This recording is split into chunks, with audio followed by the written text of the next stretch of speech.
time to grow up. Cheer for your team. Be proud of your children. But stop being so ridiculous. And don't make us run another commercial. Because we will. This message presented by the Wisconsin Interscholastic Athletic Association and the Wisconsin Athletic Directors Association, reminding you to always practice good sportsmanship. I'm Doug Russell. Sunday at American Family Field, the Cardiac Crew comes through again. The 1-2. Bowers. Base hit. Here comes Terang. Here comes the throw. Terang. He's safe. He's safe. And the Brewers win. Ryan Anderson on the play-by-play on Brewers TV. Milwaukee outlasts Minnesota 4-3 in 10 innings to win the series 2-1. Now it's off to the West Coast for a week's worth of games against the Padres and then Dodgers. Game 1 at San Diego is tonight starting at 9:40. Logan Henderson will pitch against Casey Mize. Also in the division, the Cubs won, so Milwaukee's lead remains 5.5 games in the Central. And sad news from basketball as all-time winningest Bucks coach Don Nelson has died at the age of 86. Not only is Nelson the Bucks' all-time winningest coach, he's second only to Greg Popovich all-time in NBA wins. The Huddle starts now. I'm Doug Russell on Fox Sports Radio, Wisconsin. Good morning, Wisconsin, and welcome to the Huddle. I'm all for someone huddling if you have something to say. It's time to wake up and talk about the teams you love. Everybody wake now! Everybody wake! With the guys you love. It's just about getting the group together. I need you, you need me today. Let's keep touching each other. Let's make sure we feel each other. Let's make sure we smell each other's breath. Watch us on YouTube, Facebook, and X. You need 15 or 20 huddles to correlate with the number of cameras. Take the cameras off the field, then there'll be no huddles. Now gather around because it's time to huddle up. West left slot, 323 wide stick on one. Ready, Diller for blitz. If it looks like man coverage, I'll check. I'll go 200 jet. You got to cut and crack. Now cut and crack. Red right 18 Bob on one. Ready, cut him and crack. If you look at this play, what we're trying to get is a seal here and a seal here and try to run this play in the alley. We got exactly what we got to do. All right? That's all the board y'all do. Let's go out and kick some tape. Right? Hey, 1, 2, 3. Keep doing what you're doing. Keep that play. Sit our guys after and make the play. V right, all the way outside. Y left, fake, 396 bag, V hand, Z puck. Is that long enough for you? I want you to be proud of your profession. It's a great profession. Go out there and play this ball game like I know you can play it. With Drew Olson, Mythical, legendary figure. Bill Schmid, Oh, my God. This man's been out all night. and Armen Sarian. This is it. Don't get scared now. Sanchez, we ready? Fox Sports Radio Wisconsin is on the air. Who's ready to dominate the work week? Who's ready to dominate Monday? Welcome into the 5 o'clock club. I'm Drew Wilson, joined by Bill Schmid, Armen Sarian. The chair to my immediate left, Bill Schmid, is here. I didn't expect him maybe till 6 o'clock on his way up to Lambeau, but Billy didn't check his calendar. What's up, boys? Yeah, I got to be honest with you. Drew said, hey, man, what are you doing here so early? And it did not register with me. And he goes, well, don't you have practice today? And that has been when the drive by 6 o'clock has been happening. But yeah, I woke up as normal, took a shower, walked up out the door, and ready to take on a Monday. I kind of love Mondays when we get to celebrate Jacob Mizorowski and we get to say you're channeling your inner Mike Heller. I was gonna say I'm trying to tap into a little Mike Heller, trying to be a little more positive all the time instead of just on the back end of the week. But this is a hard Monday to hate.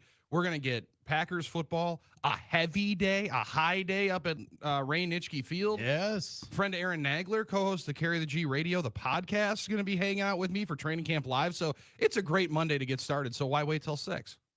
He's just chomping at the bit, raring to go, just like Armen Sarian is as well. Right, Armen? Absolutely, guys. Happy Monday. Yes. It's always good to get going on Monday, and it feels like the start of fall, even though it's not really fall. I mean, the weather isn't fall, we're but in the throes of State Fair. We got Packers playing a game in a couple days. It's Packers week. It's Packers week. I mean, I know a lot of people like when I say that around town, because I get around town just talking. Get to people. around town. Yeah, I don't know why. Yeah. I get around town. Channeling his little Pittsburghese for the game out there. We're going downtown, around town, talking to some folks. I don't know. I have no idea why I came out like that. I don't know why I sound like Brian Wilson talking about I get around. That's a Beast Boys reference, Billy, for you. I got that one. I didn't know that it dignified a response. Yeah, sorry, keep going. Sorry. Yeah. People look at you side-eye about Packers. I'm like, oh, yeah, preseason starts this week. And, you do notice that less and less people are necessarily plugged in on preseason. But then, when you talk about Hall of Fame inductions, Hall of Fame game, the fact that there's still training camp and joint practices coming up, and it's like, oh, okay, you're right.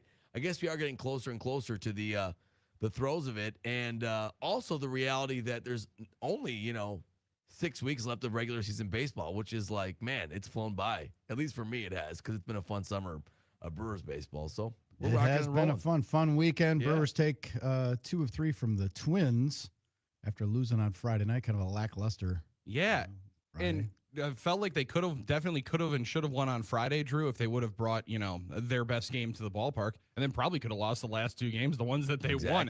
Really compelling games. And to Armen's point, maybe the way the baseball is being played right now pushes off fall and pushes off football season even longer. There was a long time when Drew and Tom Haudecourt were teaching me how to read in the Milwaukee Journal-Sentinel that people just prayed that they were compelling until training camp started. Yeah, right. And then the entertainment would flip. And instead, we get some real dual screen action and setting up for a hell of a fall where we get to be in the Lambeau Field press box watching some Brewers games. I immediately thought of it.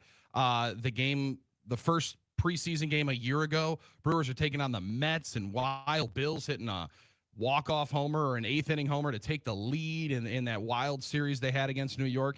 And they're kind of doing it again, albeit I don't know about playing their best baseball, especially at the plate. Yeah, and dinged up.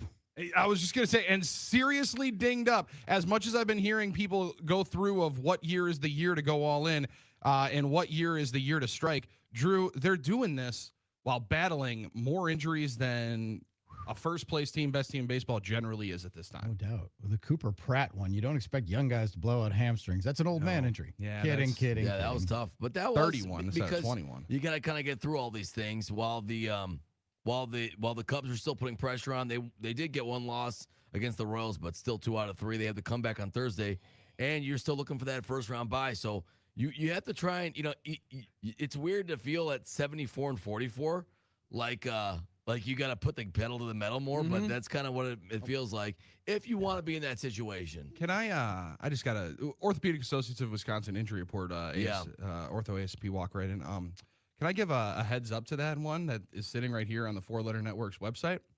Manager Pat Murphy and Pratt said is out of the lineup on Sunday's game against the Twins, undergoing MRI on his hamstring.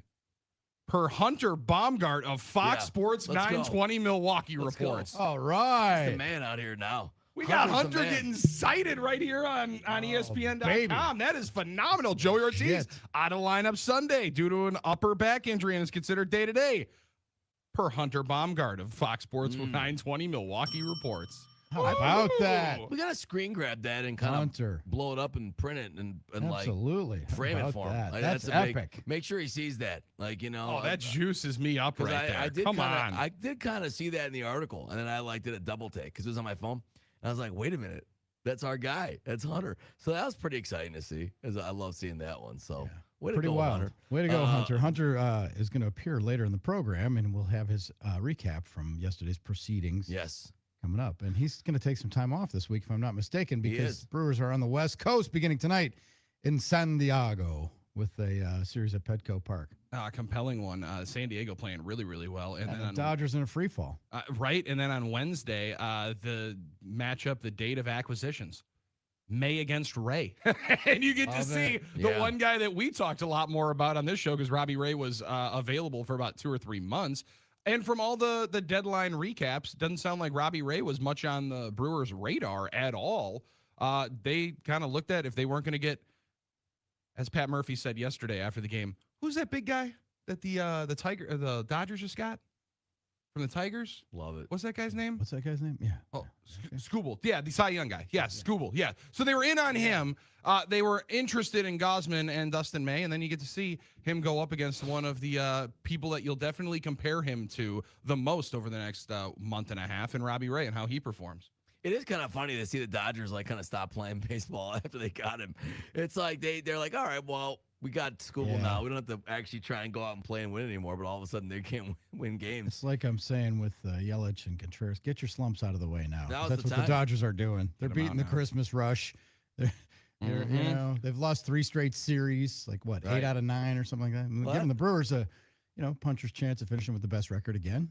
That's what I was hoping also with our injury situation, get them out of the way, get everyone healthy. Yeah, the Ortiz thing's trippy though, because then I'm watching the game yesterday. I'm like, okay, we have a new clubhouse kid who's Bay, and I remembered that there was the Bay that we saw. Who was he with? Guardians? No, who was he with before? He was with the Mets AAA, but he played in the big leagues with somebody because I do remember. Sounds right. I do remember writing that name in, and it's like, okay, well, and then all of a sudden he's coming in and playing. Pittsburgh. Pittsburgh, that's what it was. Pittsburgh. Yeah. The 3rd South Korean-born Brewer. Well, and they got a glam shot of Bay. No joke is intended. When they were talking about him on the broadcast, he's like putting the hair behind the ears, phenomenal look sitting right there on the bench. And then all of a sudden he rolls through with one of the sicker bunts I've seen in a while. That was good. I don't generally assume saying that and don't a lot of times celebrate him. But I thought that ball was going to glance off of his face. Instead, he puts it right in between the pitcher and the first baseman. It was a gorgeous one. We were at an establishment, and the game was on. My wife's like, who's that guy? I'm like, well, he's the newest brewer. He's been a brewer for about 6 hours. His name's Bay. She's like, it's Bay? I'm like, yeah. That jersey will be popular. The Ed Cedar number 0. Well, it's definitely going to get some legs. That and, Bay became slang amongst the kids, like, what, 5-10 years ago, Billy? Yeah. For, like, obviously. That's what I think the joke was. Yeah, I think that's what Drew was saying. What I was just I referring thought to. That jersey's going to be selling a lot because of Bay. Anybody who's in a relationship. Yeah, but I just don't know if it's going to hit the same I love way. Armen just with the explainer.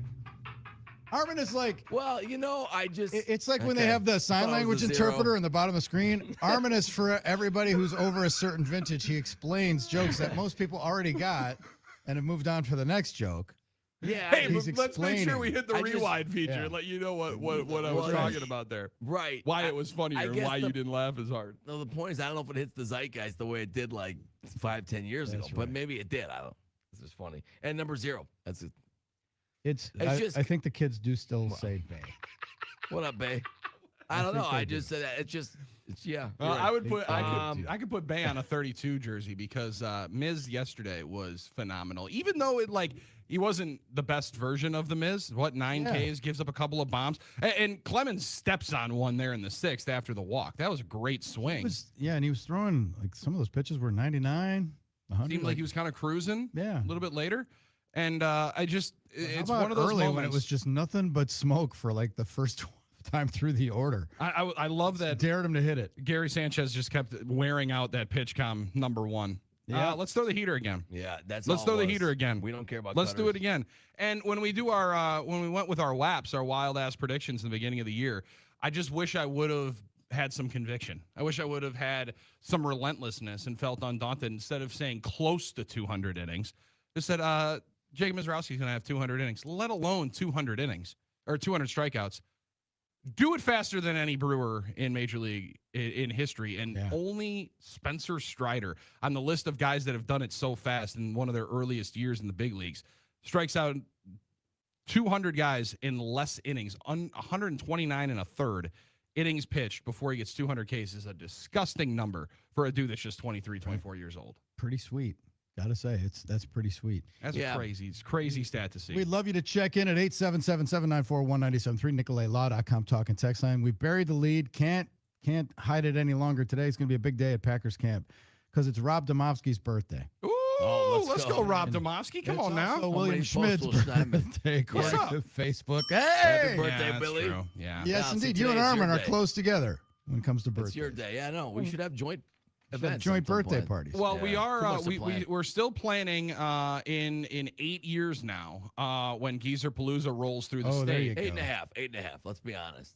8.5. Because I think it was. Didn't we start with the idea of Geezer Palooza to be like early spring, to kick off summer? So it would be kind of 8.5. We had like 8 plus 6 months. That's all I'm saying. I don't know when. When did we say that we were? It was to celebrate the birthday week of you turning 50 and me turning 40. Was why we called it Geezer Palooza. The summer of Geezer, I guess, anytime that summer. So I guess 8.5. Okay, I was just trying to be accurate. Sorry. I don't think you're being accurate. I don't believe that was ever that we were going to. You're saying we were going to do it over the week that you turned 50 and I turned 40. That's why we called it Geezer Palooza. Well, I know. I just because when we talked about it, yours was on a Monday and mine was on a Friday. Right, but that was the whole week that we would roll Geezer Palooza. Okay. So I understand that you think that you like a were summer being road accurate. trip. Like a summer road trip, yeah. So you're clearly I guess remembering. I misremembered our Geezer Palooza idea. I just thought that the planning wise, because it's going to be Packers, week, it might be busy for us. So maybe we should try and do it like in July. Well, I'm just throwing it out there. That might be a good idea, So I guess 8 years. Yeah, the clock is ticking on Geezer Palooza. We have to start. We have to start getting on top of that. You can recover all you want, Armen, but you just, you just randomly inserted Geezer Palooza, and you want to start it months before the actual triggering event. I think it should be like months after. I thought it'd be kind of like a whole summer culminating in like the last big blowout party of Geezer Palooza, which would have been our birthdays. You know what I'm saying? That's kind of where I 8777. It'd be a good summer. Who's got the? No, I don't know. It's not that great. Have you booked Christopher Cross? You got a bunch of chairs and stuff. Are you ready? Road trip. It's a road trip for the new Manium. Yeah, in a lot of 4 o'clock dinners, y'all. a lot of 4 o'clock Oh, dinners. yeah, set early up, bird right? specials. Got to get some early bird specials. So happy birthday to Billy. I know you don't like all of us. You That's don't like awesome. making a big Thank deal. you. Could have probably brought you some snacks or something. But Billy, and he came in early because he's so dedicated to the grind. That's here. why. I'm just fired up for it. Going to be Can't at Packers wait. camp. The saddest news of the weekend was not the Brewers' loss on Friday night. It was the passing of Don Nelson. Very sad. Oh, Nelly, a huge figure in Bucs history. You had to be alive at the time to see the impact that guy had. One of the bigger coaches on the local coaching Mount Rushmore. Very successful. Didn't win a championship, but hugely successful and influential because the way he, the point forward stuff, and he was kind of like a visionary with cooking up ways to confound other teams with offensive schemes and stuff, and had a extended NBA career beyond Milwaukee, and then was just retired in Hawaii. And I would say pour one out for Nelly, but it might be fire one up for Nelly. Spark one up because he's been sparking with Woody Harrelson and Willie Nelson and the whole poker table at his Living place. the retired life that guys sit back and talk about. Weed farmer. This is what we're gonna do at some point in our lives. Gentleman weed farmer, and but the impact that he had, and from wearing the fashion with the fish ties. Well, the fish tie was a big deal. Big deal back in the day. He had those fish ties. He was one of the first guys, the coaches versus cancer. He wore the sneaks on the sidelines and had to cover up the logos. They made him cover up the logos back in the day. The fish tie, and then the Farmers Fund when he was riding tractors around the state raising money for farmers and stuff, was just a very, very impactful guy. Sad to see him go. He had a good run, 86, but man, that was you mentioned rough one. and you mentioned basketball visionary, one of the early guys to go inside out and kind of inverse everything on the offensive floor, and obviously that was like the Marcus Johnson point forward thing. You mentioned it, and the Bucks had a lot more flow through there, but a really good coach in an era of Bucks basketball. I always like to look back on, even though I wasn't alive for or conscious for Drew and Billy, but one I always talk about in terms of comparing the way our sports culture attitude has changed, right? Because the Bucks were very, very good every year, but never could break through to win it all. And I always ask you about this, Drew. What was the feeling like? Yeah, no one said anybody had to be fired. It was like, damn, we'll get them next year. It was like everybody had this kind of no one was optimism. mad about Nelly. Yeah, it was like, hey, we love having him, right? They would win 55, 60 games a year, and then they would go up against some of the greatest franchises of, ever with the Celtics, and then once in a while the Sixers would slip through and beat them. The East Behemoth, basically. Yeah, in the 80s. it was never like, oh, they got to trade people or this guy or that guy. They were always scrappy underdogs, kind of lightly regarded. Like they had great players. Ask anybody who played at that time what it was like facing Marcus Johnson or Sidney Moncrief, and they'll tell you how awesome they were. It totally was. Yeah. And then but nationally they didn't get a lot of run. They were the scrappy underdogs, and they just couldn't break through. Sidney Moncrief is one of the most underrated players of that time, but people that were watching the game and in the game knew just how dominant and how great he was. Yeah. And you mentioned it. You go up against the Celtics, who Nelly played for so long. Like one of the other great storylines that would have been played up a ton here. And then in the midst there, like you said, oh yeah, by the way, the Sixers, who just might have had at that point one of the best runs and best seasons in NBA history in the 82-83 run. Yeah. Like that was one of the best teams of all time. And the Bucks were right there. one of the more understated feels or undertold stories, that 80s run of teams in the East is a lot of what happened to teams in the 90s when you just continually ran up into Jordan. But that story gets told a lot more. Yeah, absolutely it does, because of Jordan mostly, and the fact that there was one dynasty, and the fact that it's a little more recency, I guess recent history. But Bucks for sure, I would say, consensus, the best team in the 80s that didn't win a title. And you said it. I mean, even in 83, the Bucks swept the Celtics in the playoffs. Now think about how hard that would have been back then. The Celtics were 2 years removed from their first title in the 80s and 1 year from their next one. And they swept that Celtics team and then had to run up against the Sixers, which 83 Sixers, as you mentioned, guys, and Drew, probably one of the best teams in NBA history. And then it was the 86 Celtics. And then you know how that goes. The Bucks lost to them. So it's just the reality of it. And Nelly's last team was the 87 Bucks, who I think came closest to, and I always talk about this, when Billy knows when that game's on, I get kind of arrested and paralyzed by watching it. But the Bucks were very close to knocking them off in 87. They had them on the ropes late in Game 7 in the Garden, and ultimately, Jerry Seasting and Larry Bird and stuff saved them. So the Bucks almost had the Celtics in 87. That means you would never have seen the famous Magic Johnson baby skyhook in the 87 finals. It would never been this steal by Bird underneath the DJ. All that would have never happened. The Bucks would have beat that team in the second round and moved on to the Eastern Conference Finals. And then who knows what would have happened. So that was kind of Don Nelson's last run, that 87 Bucks team. Jack Sikma had a really good year that year. So all memories of a visionary coach. Second winningest coach in NBA history. I don't know how many people knew that either. Yeah, he retired at the top. Yeah, so absolutely fantastic run with multiple teams. Don Nelson, question. rest in Like peace. Jack Sigma getting a shout out. CCIW legend. Huge. Yeah. Come on. And he changed his game throughout with the Bucks. It was Moncrief and Sikma was inside outside, but he was tough and he was getting rebound. Man, that was a fun. If you ever go back and you're bored, you go back and watch that series. That was a fun series to watch. We need to somehow one of these beautiful digital networks, like an NFL Films version for the NBA. We need to remake digitally and clean up the broadcast of some of these 80s basketball games because people need to be able to see Moses Malone. Moses was, you look at the numbers that Moses Malone put up is some of the most disgusting stuff for human beings of 35 and under that never will be seen and unearthed. Because right now, Larry Bird's going through a little bit of a renaissance as well. Sure. Where people are understanding, hey, if Larry Bird played today, I'm going to break every shooting record of all time. He might be the most famous player of all time for how much crap he would have talked and how good he would have shot and how much he would have been able to shoot. But the chairman of the boards was a different deal. Moses Malone's numbers are so disgusting when you look at his 30 and 15 that he was putting up for 3 consecutive years. And he was kind of he came out of high school, so guys weren't doing that back then. It was a super that no one did it until Garnett, I think. And he was a Buck for a while at the end of his career, Moses Malone. He was a couple of years with the Bucks. Yeah. I'm saying near the end. Yeah. So I remember that because I remember my dad said we were sitting way up in the Bradley Center, and it was 92 or 93, whatever year Moses was there, and he's a super old veteran. And my dad said, boy, we're getting old. I'm getting old because Moses is getting bald. He could see it from where we were in the nosebleeds. That was kind of his funny thing. But you're right, Billy. In his younger days, he was a beast. So yeah, those are good. Those are good memories for a lot of people. Yeah. And Nelly's part of that. And one of the best runs in Milwaukee sports that I guess we forget about because we only remember titles, but those 80 those were fun years. Under him, it those was 80s the place Bucks. to be. The Wow. arena was rocking all the time. It was fun years. So, like I said, pour one out or spark one up or pay tribute however you feel appropriate for Don Nelson. That's a great run. Dude. 86 years old. That's an incredible run. One to celebrate. Amen. Right. We have Hunter Baumgart's recap of the Brewers series clinching victory yesterday at American Family Field. Brewers on a big road trip, big measuring stick road trip with the Padres and the Dodgers this week. We got Packers news as the Packers get ready to play the Stillers on Thursday night, the exhibition opener.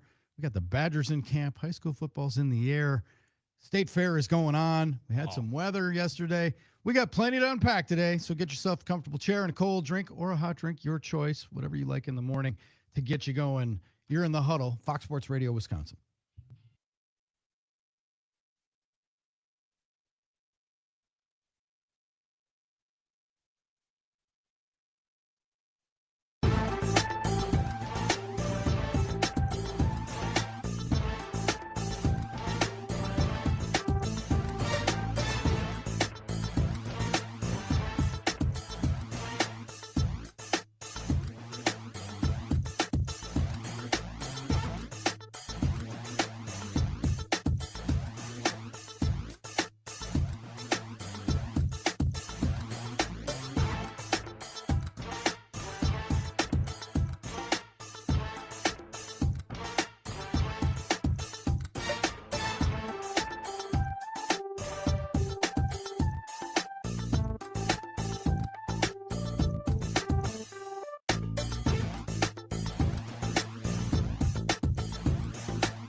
We're huddled up on a Monday. Drew, Billy, and Armen bringing it to you from headquarters. 877-794-1973 gets you to NicoletLaw.com talk and text line. We're talking about the Brewers and their exciting weekend and what lies ahead.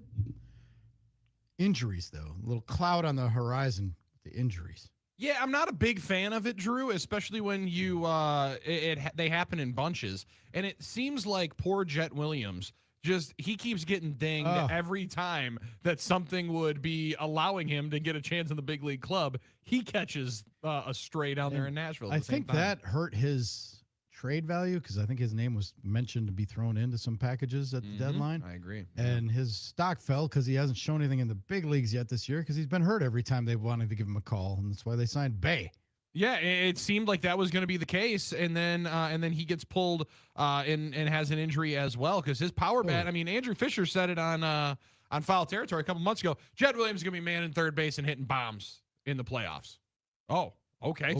Sounds good. Like the confidence. That's good. But let's see it first. Yeah, he just hadn't been able to stay up here, and maybe it can quell some of the people online that were like, "Why does Pat Murphy hate Joey Ortiz so much?" Having Pratt go down at the same time like Ortiz is maybe going down with the neck. Dinged, yeah. So it's like that weakens you and everybody, oh great, Vaughn can play now every day. And again, like, first of all, you're not gonna that experiment at third base, eventually ball gonna find you. Yeah, and it's gonna cost them, and go ahead and like, all right, to give the Dodgers and Padres extra outs and see what happens. Well, and it's a lot easier to hide him over at third base when you get Miz to maybe put six balls in play for 6 Exactly. innings. That's kind of a soft landing, but that's not a permanent solution, though people love it. And again, part of the reason that you love Andrew Vaughn and that, that you think he should be playing more and all those guys, because of the way they manage things, the way the matchups that they get him in. And that's what, again, we talked about it last week. That people are like, why is this guy playing every day? Because if he played every day, you wouldn't like him as much. Yeah, it wouldn't work as well. Now, would it surprise you if they went for just like the biggest lottery ticket and went even lower in AAA or into the minor league system to try to grab somebody if Ortiz has to miss a couple of weeks? Are you talking about bringing up Made and moving Terang to short? Well, I mean, I wouldn't be against that. I would also think Fisher maybe over a third would be a name. Like, I wonder if it. Special seasons are made of special stories. Franchise coined that one a long time ago. That would be one of the most special stories you would have. But when I saw Bryce Terang dusting off the shortstop glove a little bit later into the game, you just think about it. You wonder how far they're going to go. But listen, if Bay's going to come up here and be able to bunt for Murph and have two guys, David Hamilton and Bay, that he can drop down a bunt sign to, I think that is going to be here to stay. Whatever happened in the days when they were worried about, if you bring a guy up too early, it's going to ruin his confidence, and you don't want to do that. I mean, it seems like we're not really worried about that as much anymore, maybe because it's been going so well for the Brewers in terms of bringing up prospects. But I don't know. Once upon a time, that was always a concern. I remember people saying, well, this guy's young and talented, but you can't bring him up too early. But, maybe it's different right now for the Brewers because you're in this type of race. You're aiming at lofty goals here, so maybe for a stretch run you could. But I kind of agree. I think they're just going to hope for the stopgap to work now, and then let guys get healthy. We'll see. It just shows why you always need depth, I guess, at the major league level, because these things always happen. Guys will get dinged up, nicked up over the year. So it's just gonna happen. Does Sal Frelick once he hits his rehab starts get a couple of looks over there at third again? They kind of said he's going to be down for a couple of weeks. Mm-hmm. The thing about Frelick, and that's why when you got these log jams, and we're getting emails or texts 877-794-1973. We were getting them last week about what are they going to do when Lockridge comes back. It's just like, wait a minute, somebody else will get hurt. Yeah, that's why you don't sweat it like 10 days out. Like, what's going to happen when Frelick comes back? Somebody else will be hurt. Yeah, it's going to. Somebody else will hit foul ball off their shin the way Luis Lara is going, he's going to be dinged up in the next week and a half. My man does not fear anything. When he hit the wall, like pretty much twice, but that second time especially, I was like, oh man. Yeah, that would look not like be it good. busted his shoulder. I mean, it looked like it might have busted his shoulder. I don't know. He's going to be sore for sure this morning, but you're right. It seems like the way he plays. And you like guys that play with that type of passion and a band. That's why we love him. But, it is a concern. It was sort of like that with starting pitchers. I don't know if it was, what was it, last year maybe? Or there was a time when we thought we had like 8 starting pitchers and like, how are we going to get all these guys in? It takes care of itself. It always does. It always does. It tends to. I mean, just wildness. So Brian Gorman jumped in really quick on the Facebook comments. Good morning. I wish they'd call up Fisher and see what we got. It's not counted for a full season, so why not? So you have comments like that rolling through as well. Well, that's the thing, right? It wouldn't count as a season. Garrett Mitchell came up right around this time. Yeah. Right, middle of August, late August, and they were in the stretch run. Was that 22 or 23? Great question. Was that Billy. Would that have been post Hader trade to try to get a little bit of juice and a little bit of goodwill with fans? It was 22, so maybe that would have something to do with it. I think there's a shot for a extremely special player to make a leap, and we saw Fisher hit big league pitching during the WBC. Is it the best big league pitching you're going to see? No, but No. I mean, like the reps inside of the Major League Stadium, I think there would be something there. They did just move up Burke, the first baseman from that Shuckers team. That's the other part. That Shuckers team is just hitting so damn well. I want to see if it works outside of Biloxi, or if they're just so energized by seeing people walk out of the 7 or 8 casinos down that stretch in Biloxi. That they're just always hitting taters. I don't know where that energy rolls to. Those Knoxville kids are going to have fun in Nashville, though. Blake Burke, Tennessee Volve. Andrew Fisher, Tennessee Volve. So maybe he doesn't want to skip AAA. That's the spot he might want to stay for a little longer and enjoy himself. But it would be an interesting one, Drew, if they're looking to bring somebody up from this farm system that's so lauded. If it's only Jet Williams that they're looking at right now in that infield. A lot of guys. Is this number 715? Is this Mike and Merrill, did you tell me? Is this the... Yes, 715-990. That's our friend Mike that's and Merrill. Mike Yes. and Merrill. I can't figure out how to digits. change the name on the text line. One of these days I'm going to figure it out. Well, he's saying that after the Twins intentionally walked Mitchell to open the 10th, to put runners at first, second, and I don't know why more teams don't do that, by the way. That's the move. In a tie game, like to set up that double play and give yourself more options. Anyway, he said Contreras should have bunted to advance Terang to third. Instead, he struck out on 3 pitches. Only 2 were in the zone, and the third pitch was a foot outside and low and looked like crap. They were fortunate Bowers picked him up with a key hit to score Terang to win the game, save his bacon. Need to be bigger, and then an individual do what's best for the team. Bench was totally depleted and would have been screwed if it went another 2 or 3 innings. Yeah, they had already removed their DH. Yeah, they need every single game to keep on distancing themselves from the Cubs, Atlanta, and LA. Well, here's the flaw in that, and I see it, and I know it, and we hear it all the time. Armen, if you could do the research, if you could call up William Contreras' all-time career stats. Yes. I'm willing to wager he has 0 and maybe 1 sacrifice bunts in his career. In his career, yes. It would be in that conversation. I'm thinking it might be 0. Sacrifice bunts. He has 1 in 2023. 0 career bunt hits, practically 0 sacrifice bunt attempts over his entire career. Yeah, 1 successful sack bunt in 2023, according to Baseball Also, Reference. like, if it works perfectly, you're advancing the runners and giving the out away and taking the bat out of one of your best hitters' hands. That's exactly. You maneuver to get you want, and he hasn't been there. He's been cold. I understand that. Really cold. I'm saying in theory. My right, thing in is theory. like, people discount the bad things that can happen. A pop up into a double play, a bunt that gets the lead runner out, and then you have a slower guy at first base than you would. Like, it's ball that goes off of your catcher's hand, who's already got a broken digit on there that he's played with for the last year and a half. You just don't. You manage to get guys like Contreras up with runners in scoring position, and then you have it, and you're going to score in that. You have a fast guy at second base that's going to score, right? So yeah, what I totally get it. I know it's the way the game it's the way the game used to be played, and there's a frustration with how it is played now. There's the development of Drew, not only just in the majors. How many times has William Contreras bunted in his freaking life? And that's the one that I would always get upset about when I'd be doing the post game of, you're asking the guy that's always been the 3 or 4 hitter that's never been a bunter to go bunt in the biggest situation. He's got a better chance of spiking a slow liner or slow grounder into the dirt and being able to leg it out over to first. Absolutely. And it just and not for nothing, you're facing a closer when they have wicked stuff these days. It's just not automatic like people think. It's a good idea in theory. Yeah. But then someone's got to get either a hit or a productive out, and we've seen that dry up as well. That absolutely does. You can't Bryce guarantee a Terang sac fly. at second is, to me, almost as good as being 90 feet away because he scores on just about everything because he gets good reads and he's fast. And he's fast. He's a great base runner. I think Mike's thought, though, did play into, and I'd love to know if they got the quote of it after the game. I would wonder if it played into the send, right? Because you're seeing the ball get hit off Bowers' bat. I'm thinking immediately, first bases loaded with 1 out. And they're wheeling him around, but knowing the pitcher spot's coming up, your best opportunity is send him around. So they're thinking about it. They had pinch run and used their pitchers were hitting. Yeah, So it D.L. was like Hall old was sitting school. over there in the It was old school. And that was a shallow deck hit, but circle why, to yeah, I think you're absolutely right, Billy. They probably made that decision Yeah. because it was like that was a shallow hit too, and the throw was pretty But good. make the throw perfect. Like, and you they're got a gonna beat him fast on guy with a this. good slide to the Awesome right part slide. of the plate. Yeah, it was just great. That's what I Good choose baseball. to focus on.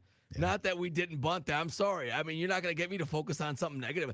You could look at that. You could say this: the Twins shouldn't have walked Mitchell then because he hasn't been hitting well. I mean, Garrett Mitchell's been kind of cold, so you could turn that logic around both ways. That's the way I look at it. I don't know. And I want to give credit to Dobler, who had been quiet for a month and a half. And now that Mitchell's struggling a little bit, said it's always a mess with the strikeout king, Garrett Mitchell, playing. Only you, Dobler. I have to give you a lot of credit coming in, finding a way to wait in the weeds for a month and a half for him to finally have a tough stretch to come in and get your shots in. Contreras has been not great, and he wasn't great on the Friday night calling pitches. He just wasn't great. No, he's been slumping a little bit. That's for sure. Had the not covering home plate a couple of days ago. He's been in a fog, and hopefully it'll lift. But yeah, I can't get behind the bunting thing there because, like I said, he just hasn't done it, and it's not automatic. And they should be able to run. And then Derek chimes in, well, maybe if they paid them more, they'd add it to their game and spend time working on it. Derek. Yeah, okay, it's the Derek, money. Yeah, that's it. It's the money. That's the problem, Derek. Yeah, that's the problem. They need to pay him more. Like, come on, man. It's like they won the damn game. I love our fan. We find a way. The bunting, the bunting 44. police is just so funny. I mean, we bunted more than anybody too. I did a post-game show one time, and I absolutely deconstructed somebody. Who was the fat catcher they had years ago? They've had many. Team Maldonado? No, yeah, that's a good one, like Billy. Before that, it was Blanco? No, it wasn't Henry. I'm gonna have to go back and look. It was one of the slowest guys in ball was the Brewers' backup catcher, and he was on. And this guy's told me that they should have bunted him to second base, and I'm like, it still takes 3 hits to score that guy from second base. Right? Like, what are you talking about? Oh, that's a good one. And it was, oh man, it was. So I eviscerated some dude on. I think it might have been your buddy Tim and Racine. Now Baco ran pretty well. Did he? I guess you're right. It was different era. It wasn't the name. Yeah, it wasn't. Yeah, I'll find it. I'll find the guy. But it was, man. Yeah, it was one of those deals. Like, what? You're gonna give up an out to put the slowest guy in the league on second base, where it still takes 2 hits to score him? Yeah, And that's why they didn't bunt. And the guy's like, why didn't they bunt? It should be automatic. No, it shouldn't. You have to look at the circumstance. Yeah, it's tough.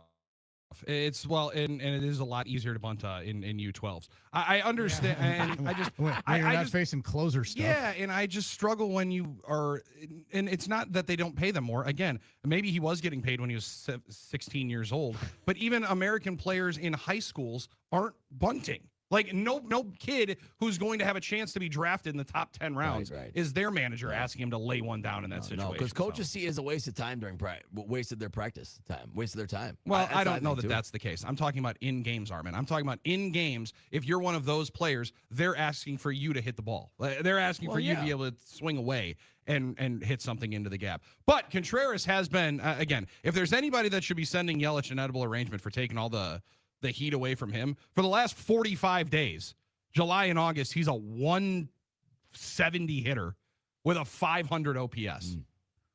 He's got 2 great swings, two long balls, but while everybody is continuing to jump all over the Yelich train, Contreras is just sliding right underneath everybody else's ire, because I haven't heard one person asking to drop him down in the lineup. Exactly. It's interesting how that one works. How that works. You just slip in. That's great leadership by Christian Yelich to be in a slump and take all of the abuse while Contreras just skates and goes. He's like, Churio was the same way. He was a 500 OPS guy in July. Now he's definitely picked it up.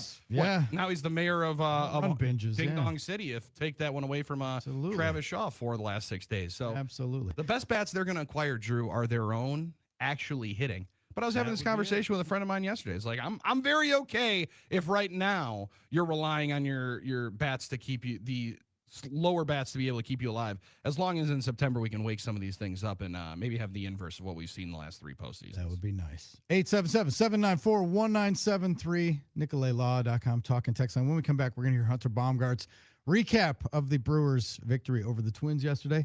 Hunter joins us live at 7:25. You're in the Huddle, Fox Sports Radio, Wisconsin.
Took a lot of black coffee and an internet search, but Johnny Estrada was the catcher I was looking for. Oh, yes. Probably one of the slowest human beings. One of the slowest guys to ever wear a Brewers uniform. Remember, that was an exciting pickup for a while. Yeah. And then it was like Johnny Estrada was.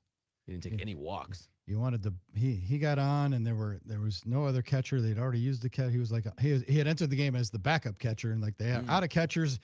He's on first base late in the game, and someone wanted to bunt it over to second. All right, Drew. That looks a lot more like Armen Sarian than Sal Frelick, doesn't it? Yes, it does. I remember people used to say Johnny that. Estrada looking a lot more like Armen Sarian than Sal Frelick. Yes. Now, budgeting in a couple, 50 pounds or so. I think that's fair. I think that's a decent Armen Sarian lookolike right there. I heard he wasn't always liked in the clubhouse. Is that am I remembering that wrong, Drew, or was he kind of like prickly? I don't remember him even have much of an impact either way, but. All right, maybe I'm wrong. I don't But want to put memories something. fade. I don't want to put something on somebody that looks like me, right, Billy? Yeah, I would. I'm figuring you gas up Johnny Estrada as much as possible in his 42 career bombs. There was an excitement, though. I remember we got an offensive catcher because he had one really good year in Atlanta. And then it was like, the Brewers have a bopper at catcher now. And he rolled up and had like a -1.5 WAR with us. Whatever. Didn't That's the way it necessarily goes. work out that way. Yeah. Roger and Ocon, before we get to Hunter's recap, asked, first-time texter, long-time listener, guys. I was wondering, what about a double steal in that situation? With Contreras in the right-handed batter's box, does that make it more difficult? I mean, Turang, the lead runner, I guess that would be... Yeah. It would be... I think there's a much better chance, Roger, them pulling off a double steal than Contreras a sack bunt. That's probably true. Right? Like, I don't know that even would they even throw through? Would they throw? I don't know what they would do. Yeah, if they would have tried to throw down, and then you're also allowing yourself with with no outs, 2 shots at a sack fly to win it. That's a better idea, Roger, I think, than laying down a sack bunt with a William Contreras. Yeah. Neither one probably happening after Jake Bowers decided that he's going to try to Armstrong steal just won third. a game in that circumstance, didn't he? Stealing third. Try to steal errant third. throw. But Airmail you'd and hate to make an out on the bases when you got this gift, Especially when you hold and you're leading, right? Because a lot of times you're down in that situation. Because most teams run around second, score a lot. You're down one. The double steal is probably, and this is the bottom of the 9th inning or so, even into the 10th inning. You're trying to be able to steal the game. Maybe that's a different conversation, like you said. Yeah, you're setting yourself up for a game winner on a base hit. Interesting thought. Interesting. Let's go to Hunter Baumgart's recap of yesterday's proceedings, brought to us by Import Minded. Take it away. Thanks, Hunter. guys. The Brewers get a 4-3 walk-off victory over the Minnesota Twins in the series finale yesterday. They win the series against the Twins. They're a season-high 30 games over 500, 5.5-game lead in the National League Central. They continue to have the best record in baseball. Yesterday was quite the win. Of course, the great catches by Lara. We'll hear from him in a moment. But also just the contributors top to bottom yesterday. Brewers manager Pat Murphy said this was quite a team win. I mean, this was, in my mind, the best team win in a long, long time. It wasn't the best played. It wasn't perfect. The Twins are really, really good ball club. I mean, I look down, everyone here contributed. And as I mentioned earlier, Luis Lara with the 2 fantastic catches, including that one crashing into the wall in the 10th inning where he went down, might have been injured, but he was okay. He stayed in the game, and when he got up, the ovation from the crowd, the chants of Lara from the crowd were amazing. He said that moment really meant a lot to him. Here he is, talking through translator Daniel DeMondesert. No, it was a very important moment for me there, and really the first time in my career that I've experienced something like that there. So I think just to be able to feel that support from the fans, it's something that it's important to me. It's something that means a lot, and hopefully I can continue to do things that continue giving them reasons to cheer and to support. So the Brewers head out west again, back out west for a 7-game road trip, 3 in San Diego starting tonight, then 4 against LA. I'll have you for the baseball pregame show this evening at 7:30, and I'll also join you at 7:25 to talk more about the crew. This report brought to you by Import Minded, your trusted choice for exceptional vehicle care on South 27th, just north of 894. Back to you guys. Thank you, Hunter. Look forward to you joining us at 7:25. That was phenomenal for those watching on the YouTube and the X stream to be able to dub that audio of the interpreter on over the conversation. Phenomenal. Daniel DeMondesert, also one of my favorite guys in that Brewers clubhouse. Pretty cool. Because my man gets entrusted with a lot of stuff. Oh, yeah. We learned a lot about that potentially with a very, very famous star player in Major League Baseball. Interpreters can handle a lot of things. They have access to a lot of things potentially. They certainly do. But my man Daniel Day being able to rip out every single answer and hear that and then be able to pull it. Drew, I can't remember something my wife tells me for 10 seconds. He's got to sit there for 45 seconds sometime and then spit it back out. Yeah. Incredible work. That is pretty wild to be able to do that. No question. All right. An hour in the books. Billy's getting ready to go to Lambeau Field. Not quite yet, but you got practice today. It's a big one. It's a game week. Packers and Steelers on Thursday. Got some potential movement in the starting lineup we're going to talk about coming up next. I was going to say, I'm excited to talk about that secondary room, Drew. Fantastic. Stay tuned. You're in the Huddle, Fox Sports Radio, Wisconsin.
I'm Doug Russell. There are times the Brewers look like a team of destiny. Case in point, Sunday afternoon. The 1-2. Bowers. Base hit. Here comes Terang. Here comes the throw. Terang. It's safe. He's safe. And the Brewers win. Brian Anderson on Brewers TV with the call. Milwaukee rallies past Minnesota 4-3 in 10 innings. It's their 7th walk-off win of the season. In this one, Jacob Misiorowski becomes the second fastest pitcher in baseball history to reach 200 strikeouts in a season. Also, Luis Lara had a pair of circus catches in right field to save runs. Now it's back to the West Coast for the Brewers, where they were just a couple of weeks ago. First in San Diego, then up the coast to take on the LA Dodgers. Game 1 in San Diego is tonight starting at 9:40. Sad news from basketball. Hall of Fame former Bucks coach Don Nelson has died at the age of 86. Hour 2 of the Huddle starts now. I'm Doug Russell on Fox Sports Radio, Wisconsin. Good morning, Wisconsin, and welcome to the Huddle. I'm all for someone huddling if you have something to say. It's time to wake up and talk about the teams you love. Everybody wake up! Everybody wake With the guys you love. It's just about getting the group together. I need you, you need me today. Let's keep touching each other. Let's make sure we feel each other. Let's make sure we smell each other's breath. Watch us on YouTube, Facebook, and X. You need 15 or 20 huddles to correlate with the number of cameras. Take the cameras off the field, then there'll be no huddles. Now gather around because it's time to huddle up. West left slot, 323 wide stick on 1. Ready, Biller for blitz. If it looks like man coverage, I'll check. I'll go 200 jet. You got to cut and crack. Now it's cut and crack. Red right 18 Bob on 1. Ready, cut him and crack. If you look at this play, what we're trying to get is a seal here and a seal here and try to run this play in the alley. What we got to do? All right, that's all the ball down to. Let's go out and kick the tail. Right? Keep doing what you're doing. You got to sit our guys after and make the play. V right, all the way outside. Y left, fake 396 bag. V hand, Z puck. Is that long enough for you? I want you to be proud of your profession. It's a great profession. Go out there and play this ball game like I know you can play it. With Drew Olson, Mythical, legendary figure. Bill Schmid, Oh, my God. This man's been out all night. and Armen Sarian. This is it. Don't get scared now. Says we ready? Fox Sports Radio Wisconsin is on the air. Ready for action on a Monday in the Good Land. The Huddle, Fox Sports Radio, Wisconsin. Drew Olson, Bill Schmid, Armen Sarian, bringing it to you. You can reach us, 6 o'clock clubbers at 877-794-1973, NicoletLaw.com talk and text line. We're talking Brewers, Miz, Don Nelson, Packers Steelers. Do you want to see Aaron Rodgers play on Thursday? Do you expecting it? I do. I'm not positive that we're going to see it, but when I read that Aaron Rodgers is scheduled to do a media session with the local reporters here in Green Bay over the week, I would have thought maybe that he would. Very well could be. Yeah, and I think he just enjoys it, the discourse. He wants to get Bill Huber back. It's his last time. One more chance, maybe a one question Well, out of left field from Steph Sutton. I bet he'll play. I we mean, gotta see him, don't we? I mean, come on. he's It's yeah. at least for one series. You don't have to give me anything crazy. You don't have to roll out. You can just hand it off or throw a hitch. But man, come on. We gotta see him out there one more time against the It's our last. Well, maybe our last chance. Maybe. Both there could teams- be a February Super 14th Bowl. meeting. Yeah, against could Be both a Super teams. Bowl. Yeah, come I on now. understand. Well, we're all going all the way up. You're Coach right. Mike, but this is the point though, is the controlled practice now preseason game 3, throwing it back a generation when they played 4 and the starters would play in game 3 and then be in bubble wrap, because the layoff between the last exhibition game and the opener, it's like what, 2 weeks? Yeah, 2.5 weeks, yeah. a lot different. That's a lot different. So yeah, The when Packers is are- the right time to play. They're legit a month out if they play on Thursday night from when they play. Now, Matt LaFleur said if you're a football player, if you're healthy, you should be ready to play. I do though wonder, Drew, if they'd prefer to play them if they're going to get game action. If you'd get game action on Thursday, skip Denver, right, and then you get Play the a joint little at practice home, like you're and then talking the about. joint practice is And then, and they'll warm up at home. They'll come out, get in there early. They'll wave to the crowd, and then Love and all the other starters will take their pads off. That's Shower kind of and what put I'm wondering. Because you're right, that joint practice is scheduled perfectly, where it's much more right in the honey hole. That's the third Pause. exhibition game. That's when they play. That's when you So want to be able that's to go. my guess. But rolling them out there, like having Jordan Love play a series, wouldn't be the worst thing. Not at all. I Not wouldn't at all. mind it. Yeah, I wouldn't mind it. I know some people get It's nervous about different, those things. but different approaches, Yeah. right? But We don't really get that. You're right. The old thing with the third Especially game. something of the about dress rehearsal. Pittsburgh too, because that's where Jordy Nelson got when they're throwing that little hitch on the First series of the game. turf yes, sir. snake, Yep. the non-football, the non-contact knee injury that he went down with. Like, And they are at a the point season. where they've been and they got a lot of players who are in the all when healthy team. Like that's the one thing that you could think back to and be a little trepidatious about. Looking at when they've played in the preseason before, because Jordan has played at least like one preseason game as the starting quarterback each year. The Cleveland game is the one that stands out in my mind a couple of years ago. And that was the first preseason game of 2023, I believe. Or maybe that was 2024. Throws one touchdown pass to Dontavian Wicks and then exits the ball game. And then exits the entire preseason. Yep. And they wait until game one. Yeah, that was kind of the perfect scenario, right? We want to get you in once. We want to get you a series. Let's make it the quickest series possible by hitting a big tutty right away. And that was just like perfect. Like, all right, that's all we need to see. You're good. Sit down. So, it's always that kind of fine line between, do you get your guys some run? Do you protect them? Because it's all well and good until one of them gets hurt, and then everyone's going to complain. So, unfortunately, you can't totally be afraid of injury in football because it will happen eventually, and you have to play at some point. But I get why people don't want to. And then the more and more that happens, the less and less we care about preseason, and then it just becomes one's the regular season, and it's that whole cycle again. So that whole cycle. Yep. But someone's got to play. A year ago, now it was at Lambeau, a year ago would have been just under a month away from their first game, August 9th, and they started up on September 7th. Love in the first team offense played, I believe, 2 series. He was a robust Drew 1 of 5. All right. And then exited the game and exited the preseason. So it's not necessarily just to get on a heater, but just to get the entire process rolling one more time. Worry about the operation. Yeah. All right, so the Packers in practice, Billy will be up there. Training Camp Live will air from 11 to 1 with Aaron Nagler in the co-pilot's chair, which is going to be awesome. Which is going to be great. It's according to Matt LaFleur, it is a high day today. Went a low day yesterday, high day today, low day tomorrow. Walk through game, and then they'll fire it up with game action on Thursday night. So it should be an intense one. We should get some one-on-ones. Should get a lot of thud. It should be very, very exciting. Now it's been interesting because the last couple of days, away more from the public spotlight, perhaps, had some machinations, some things cooking, such as Anthony Belton being relegated to the number 2 unit.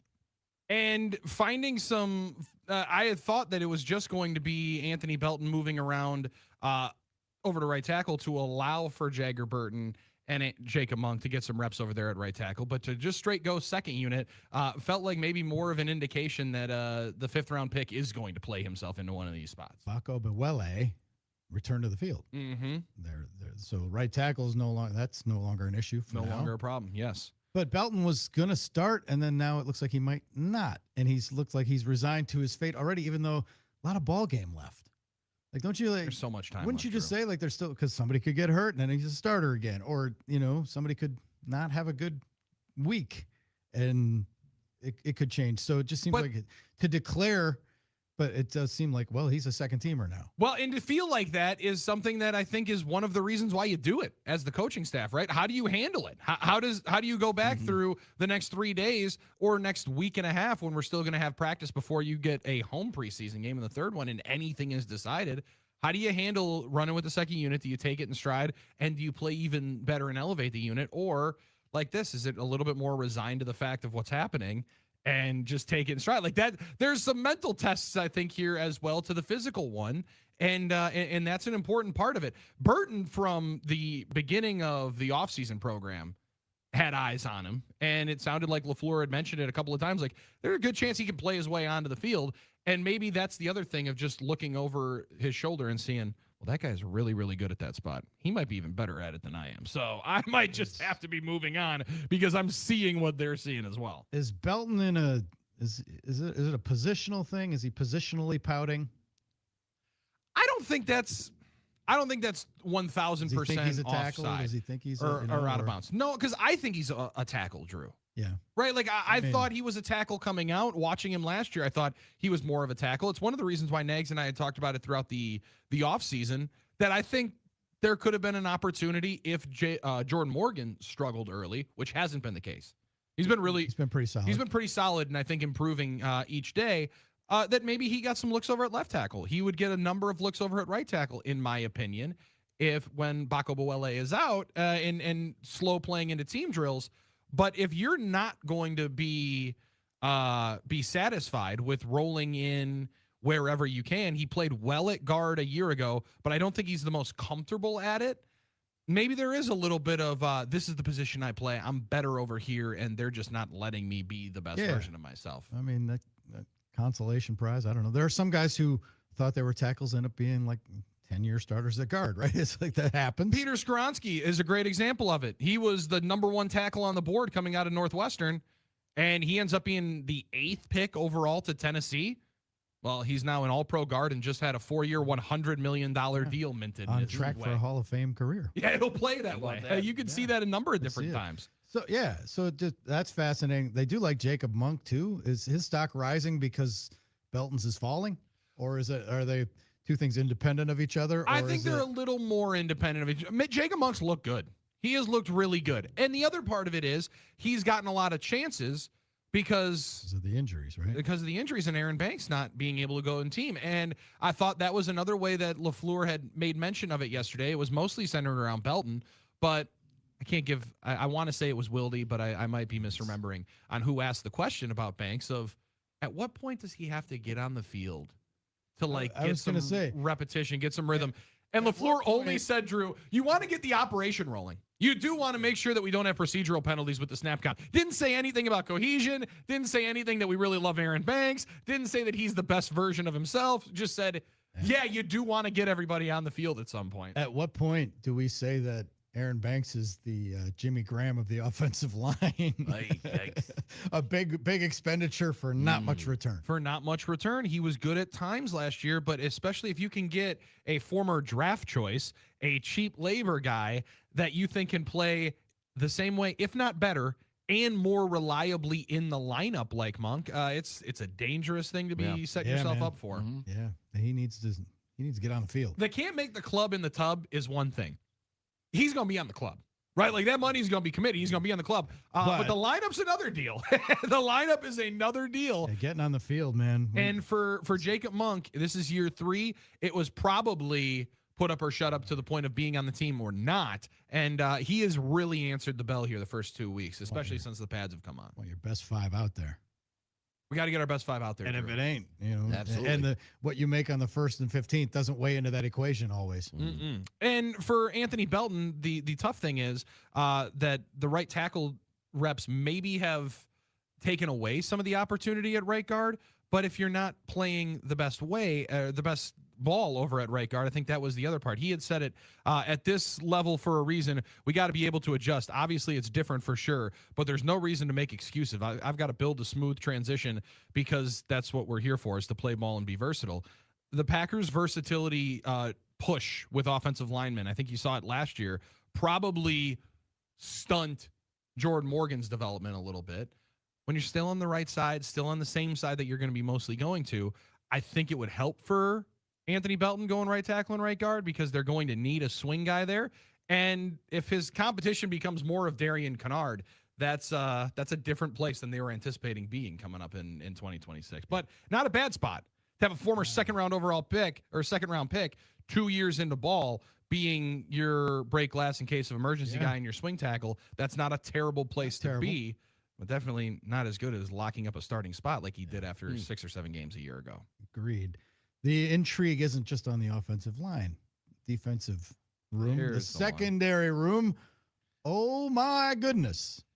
Keyshawn Nixon, is he starting? Not so fast. Like who's running with the ones? Is Keyshawn Nixon that number 1 corner that he purported to be? Didn't have the juice yesterday, that's for sure. As Benjamin St. Juice lines up with Brandon Cisse with the number 1s. Now, I'll believe that when I see it in game action. and for how much Benjamin St. Juste is going to be able to perform in that spot in the regular season.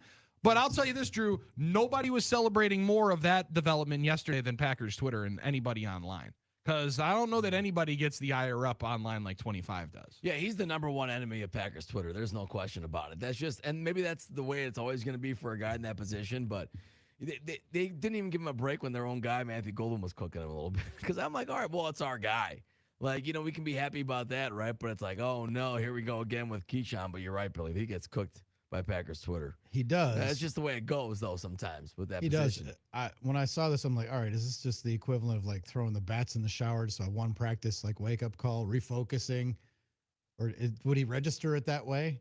Would he, is it in the front? Because that hasn't happened very often that he ain't running with the ones. Like, do you remember, like, No, it hasn't. Hasn't happened much. I would think it would be somewhat of a little shot across the bow, right? Yeah, would sending a message of some kind. 100%. But I think also some of it is celebrates more of just how good and how legit Brandon Cisse looks early on. I was impressed just the first time I'm watching him in drills. Like, oh, he's really fluid. Oh, man, he really moves. And then he's running stride for stride down the field with Christian Watson, who's pretty fast. I'm like, well, okay, they got something with this guy. See what they like. Yeah. Now, who knows when when it starts counting for real?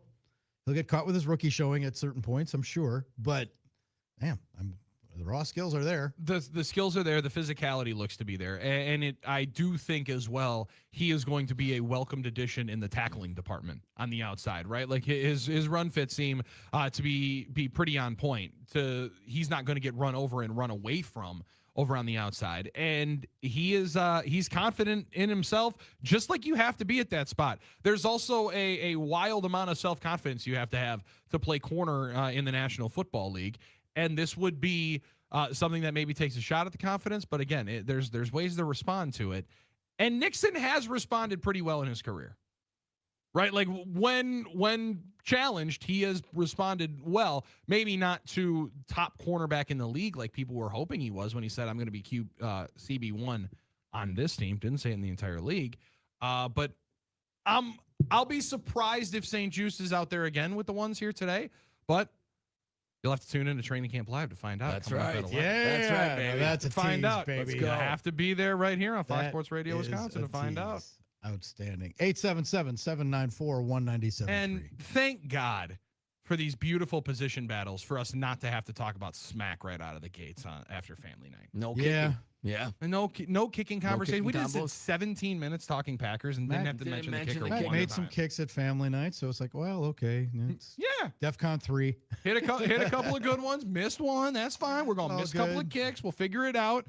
Smacked the ball. Looked like he striked the ball well. He's So a that's ball all. striker, that's for sure. I didn't see on social. Maybe I was too busy with the Brewers stuff and the injuries and that, but I didn't see which of the quarterbacks did the best job dropping it in the bucket. Oh, I didn't see any highlights like that either. Usually that's a big one. Usually that's a big one. man. Yeah, It's like and Wayne got excited when they started doing the celebration of the net drill. Hey, him and Larry were rather excited on the broadcast. I love it. I think Love hit it once or twice. I was rolling the two TVs, but the audio on the Brewers game at some point, so I missed that one. But hard not to miss the dropping of the bucket, the real live version of Jordan Love to Matthew Golden. It's a good look. I mean, that one was awesome. Yes. And that shot that they get from the field, maybe one of the best camera angles you possibly could get, maybe even better throw and better catch. So I like the dropping of the bucket or the throwing it into the net when there's actual humans out there. And if Matthew Golden's going to be the net, we'll celebrate. Yeah, he has been maybe the talk of camp, and Awesome. it doesn't seem like it's going to slow down after his family night. We are getting true indications he might be having a big year, and let's pray that that's real. Let's pray this is because that would be huge for the Packers. If you get him and Jaden and Watt, oh my goodness. I mean, that would be fantastic. If he took that next step and he's the guy that we hope he could be, that could be huge for this team. So I'm just hoping it's all going to come to fruition, there's a lot to be excited about this time of year, and then you have to wait to see what actually is true and not when the season starts. So Yeah, it let's even hope for the takes a best. month into the season, as Sure. Wayne has told us more than once. Takes a while to see what you got and see if everything to kind of start to shake out a little bit. Damn near almost half a season now, too. And when Parsons gets back, the Packers will be an entirely different operation. Yeah, much different. Their weight room looks like a pretty sweet operation. Oh, I Jake like Glazer that. getting that shout on IG Live. Yeah. Jake Glazer just goes wherever he wants to. He does. I mean, it's amazing. Him and Mike Silver seem to have the all-access laminate. Yeah, it's incredible. Mike Drew. Silver's in guys' cars. He's at bars with them, smoking cigars, hanging Glazer's out. got the Packer workout gear and everything. I gotta get a quick pump in. It's just incredible. He likes to cosplay as like strength coach, also reporter, also buddy. He does also work out those guys. Personal. I mean, he's got I was a gonna lot say of he them. works out most of those He guys does. in the offseason though. Yeah, a lot of them. He is yoked too, by the way. Big guy. No doubt. I mean, No from doubt. where Jay Glazer was when he first got when first was on Fox to now, my goodness, stout son of a gun. Big dude. 877-794-1973 to the NicoletLaw.com talk and text line. This portion of the program brought to you by Game Day Men's Health. I'll be visiting the Brookfield facility after the show today. Come on now. Visit them online, GameDayMen'sHealth.com. See the array of services and sign up for that. No obligation, no cost. Consult, little blood test, find out if they can change your life. Find out what your levels are. You might want to know. Check them out at GameDayMen'sHealth.com. Hunter Baumgardt joins us in about an hour from right now. Scott Dolphin's going to join us next, our halftime correspondent. We'll talk to Dolph, find out what happened with his weekend. And I'm sure he's got the Brewers fever like a lot of other folks do around these parts, as the Brewers are now 30 games over 500. You're in the Huddle, Fox Sports Radio, Wisconsin.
Drew, Billy, and Armen bringing it to you on this Monday in the good land. Billy's going to be splitting for practice pretty soon. It's halftime of our program. We welcome our correspondent, Scott Dolphin, to the party from FM 106, the country station down the hall. And Dolph, I have to ask, first of all, congratulations. That's a great-looking Pabst Theater shirt. I like that. Thanks, man. Good venue. I've One got of my Rivers- favorite spots to watch music. It is my favorite spot in town to watch. And there's so many great venues in our town, but Pabst has always been my Shank, favorite. Pabst, can't go wrong. Yeah. It's a good lineup of shows. But you're of a vintage. Well, you might have some Don Nelson memories for us. And he's an Iowa guy. He was a Hawkeye. That's right.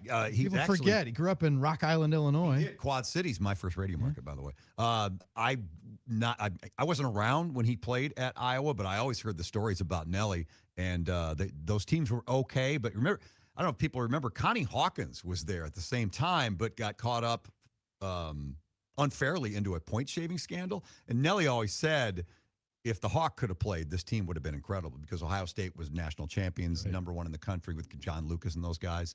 But Don Nelson, a great Hawkeye on some good Iowa teams back in the day when not too many teams went to the NCAA tournament. That's true. True. Yeah, So only he 32, right? Back he then? was an Yeah. Iowa guy and then a Celtic and then a Bucks legendary coach. We were talking about his impact and just on the league and everything that he did, he was revolutionary in terms of still his impact today still, and he retired as the winningest coach of all time. Right. Yeah. I wish I would have been here when he was here. I was in the Bay Area pretty much the entire time he was out there. The first time around with Run TMC, those guys. I was there when Nelly was there, but I missed the fish ties and the driving the tractors through downtown and the press conferences at Major Goolsby's, or so I've been told. Yeah. Oh my God. Yeah. His availability. Those are the best stories. You could just there's the Bucks coach. You'd see him on Water Street or on the. It's just okay, he's out hanging out. Maybe that'll be Taylor Jenkins now. Maybe we'll just see Taylor Jenkins hanging out at the Milwaukee Public Market, just hanging out, grabbing some flourless Nelly's son cookies. played at Brooks Central, and then got into the basketball industry as well, and ended up being a GM. And Donnie, right? Yep. Yeah. Nelson was always a free spirit. I just love even in his later days living in Hawaii, he grew the hair out long. Oh, well known to be, and then the whole farm thing that he did got him in with Willie Nelson, and then they got the weed business together. I love that. So they were farming. That's so great. He became a farmer, a weed farmer. But yeah, his second act was just something else. It was about as good as playing poker with Willie Nelson, Woody Harrelson, guys like Amazing. that, just chilling in Hawaii. And those Bucks teams were so good, they just quite couldn't get over the hump because, oh, by the way, you had teams like the Sixers and the Celtics and all that. Yeah. All right, there we go. Thanks, Billy, for your help. Nelly was a looking at it right into my face, but that works out. Basketball visionary for in terms of coaching and stuff. The point forward stuff with Paul Pressey and the stuff that he did, and very innovative. Well, I like that everyone's also just shouting out in the comments today their favorite 80s Bucks players. Sid Moncrief, you mentioned Paul Pressey. One of the best. Mike Witt said Terry Cummings, although you spelled it, I think it's spelled more like Whitney with a C, but still good, What about, you're going to get a Paul Mokeski soon. Mokeski's in there. I mean, all those guys. Marty Conlon. Sigma? Yeah, Sigma. Sigma, obviously. John Luke. I mean, pick your guy. I mean, right? But he missed Kareem, right? Nelly missed Kareem by a year or two? Oh, yeah, I think. Because Kareem left in 77, right, Drew? I think before that. Yeah, before that. Okay. I think that's when Nelly started in 77. I'll confirm that, but I believe so. That's my Yeah, memory. it was the post Kareem era that he came in and he had never coached. I remember a story that he was going to be a referee at one point. Really? Well, he wanted to stay in the game, but he wasn't sure, and then he ends up on Larry Costello's staff and then takes over. I don't think he ever got enough credit for being on those incredible Celtics teams that won so many championships, although he was a key contributor to guys like Russell and Havlicek. He was always a double-digit point guy. So he was a contributor. He wasn't just a bench guy, towel waver. He actually played, and solid. Assistant for the Bucks in 76, then was head in 76, 77. So there you go. Yeah. So quite the legacy. It is. It is. And I just thought of you because he was people don't remember that he went to Iowa. That's true. Yeah. And Rock Island is almost in Iowa. It's just across the bridge, across the Mississippi in the Quad Cities. And I got a history lesson on him when I was down there for my first radio job. And actually a couple of his teammates went to Iowa with him and played on that team from Rock Island High School, the Rocks. One of the best high school nicknames, the Rock Island Rocks. We're going to absolutely smash stone that. I love that because 100%. it's just perfect. Makes sense. You don't have to think too much about it. Right? Well, we'll just name ourselves the Rocks. Industry town. Johnny Cash did Rock Island Line one of his songs Wow. back in the day. Yeah. How about that? That's Rock a claim to Island fame. Line. Absolutely. So, Dolph, did you make it to State Fair over the weekend? Yeah, got out there Friday night, saw Here Come the Mummies, saw a couple other bands. Oh, baby. Yeah, it was a fun time. Had some Huge crowd on Friday? Big crowd. Nice weather. Mm-hmm. Yeah, I mean, gorgeous. State Fair's been busting at the seams. There are times when navigating the crowds at State Fairs reminds me that there were days when Summerfest was like that. Summerfest, a lot easier to navigate now than State Fair. It is, despite the fact that Summerfest gets you in free just about every day if you want to go. But it's just a different crowd. You've got a little bit of older crowd. So many families at State Fair, and it doesn't matter if it's the start. By of the day or way, late and afternoon. Lena and Billy, Lena and Yes. Billy, your boys, Carson and Benson, love them. They should go to State Fair. Get them home after 8 o'clock. Oh, yeah. Oh my God. No strollers after 8 p.m. Same with Summerfest. I will die on that hill. I raised a child. If you got your kid at State Fair after 8 p.m., you are a selfish bastard. You're there for you, 'Cause not for them. Yes. And you can have beer at your house. Just you don't need to be clogging up the walkways and exposing your kids to the drunks after 8 p.m. I was going to say, Drew, the last part is the exposure that you get. You learn a lot of things there after No 8 doubt. o'clock at State Fair. And also, it can't be comfortable. The head cramped down, laying there, like trying to rest their head in the stroller on their shoulder. Just get them to the bed. They'll be fine. Right. You couldn't said it better. I mean, it's just about yourself at that point. That's a good point. And do they need to hear loud cover bands? I mean, they probably do enjoy a little ZZ Top. I was gonna say. My kids do like a sharp dressed man every once in a while when they hear somebody ripping that one off. You'd probably have to put headphones on them if you're sticking around some of those cover No acts, doubt. right? 100%. No It's a doubt. little loud out there. One place you mentioned Summerfest. One place where State Fair trumps Summerfest is the beer scene. State Fair has so many different beers. Yep. I mean, if you want, and it doesn't matter what brew you're talking about, they've got the micro, which has 40 or 50 different beers. Right. But Yingling's got a place out there now. You can get yourself a black and tan. You can get everything from Busch Light to Miller Lite. That's right. That micro is a weapon, though. That is an absolute weapon and a dangerous spot. Insanely packed, by the way, Yes. on Friday night. And the food offerings, I mean, it goes without saying, God. the food is like way more expansive than Summerfest. Yeah, it is. Now, the music at Summerfest is superior, Sure. in virtually every aspect. Yeah. But food and drink, give you. I like them both. They're different experiences. I like them both. That's what I like about them being in different parts of the summer. The other part about State Fair that just cannot go unmatched by anybody, it is the greatest people watching you're ever going to see. No doubt. Yeah. State Fair is the best people watching you're ever going to see. From people walking in, getting 4 to 5 vacuum cleaners. That was my old boss. He's like, we lived in the middle of the state. So we came down here for all of our shopping. My mom would get a vacuum cleaner. We're getting 3 because it's a deal. All of a sudden, this flooring, we're going to get 6 boxes and we're going to drive it back up to Clintonville. It was phenomenal If stuff. you're going to the expo hall, the big expo hall, you might just want to cool off because it's always air conditioning in the middle of a hot August Go there day. when it rains. But yeah, you can walk out of there with a hot tub, Yep. a new Amen. mattress. Mm-hmm. It's awesome.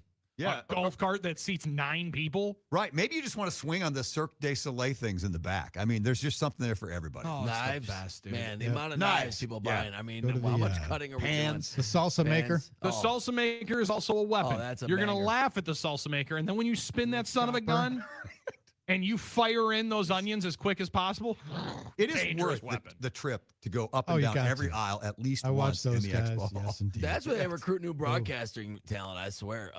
You guys Good get point. around here to see what I'm doing right here with these. I know you do it. You do it at home right there in front of you, the onions and the tomatoes.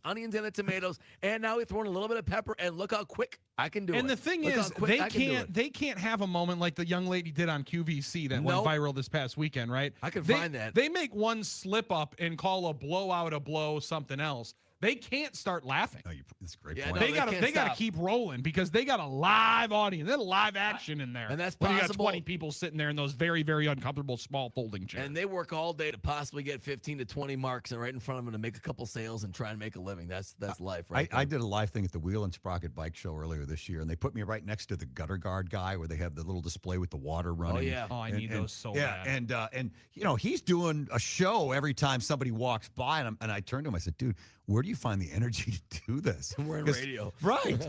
I know. I mean, it's just nonstop, and most people are like, sneering at you, saying no thanks or whatever, 99.9%, but boy, that's a different breed of people that does that. I love it. And they go to every state fair and every market or whatever festival.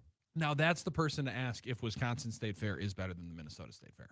Yeah, they right. Like they would actually have the head-to-head comparison. Yeah. Now they'd probably gas you up because they're trying to get a sale. Sure. But they'll let you know because they've seen every single one of them. Yeah, Minnesota State Fair likes to brag. Theirs is a little later, right? Is it around? It's Labor Day. Right around Labor Day. Labor Day. Yep. It's back to school time for college. Yeah, it's quite the time. And in their the cities. complex is massive from what I've seen, right? It is, and they've got good food there too. Their music headliner entertainment is better than ours, but they have a far bigger budget. There was a time when the Wisconsin State Fair, when I got here in the mid-'90s, George Strait played the Wisconsin State Fair. Oh, yeah. Garth Brooks played the Wisconsin State Fair. Garth.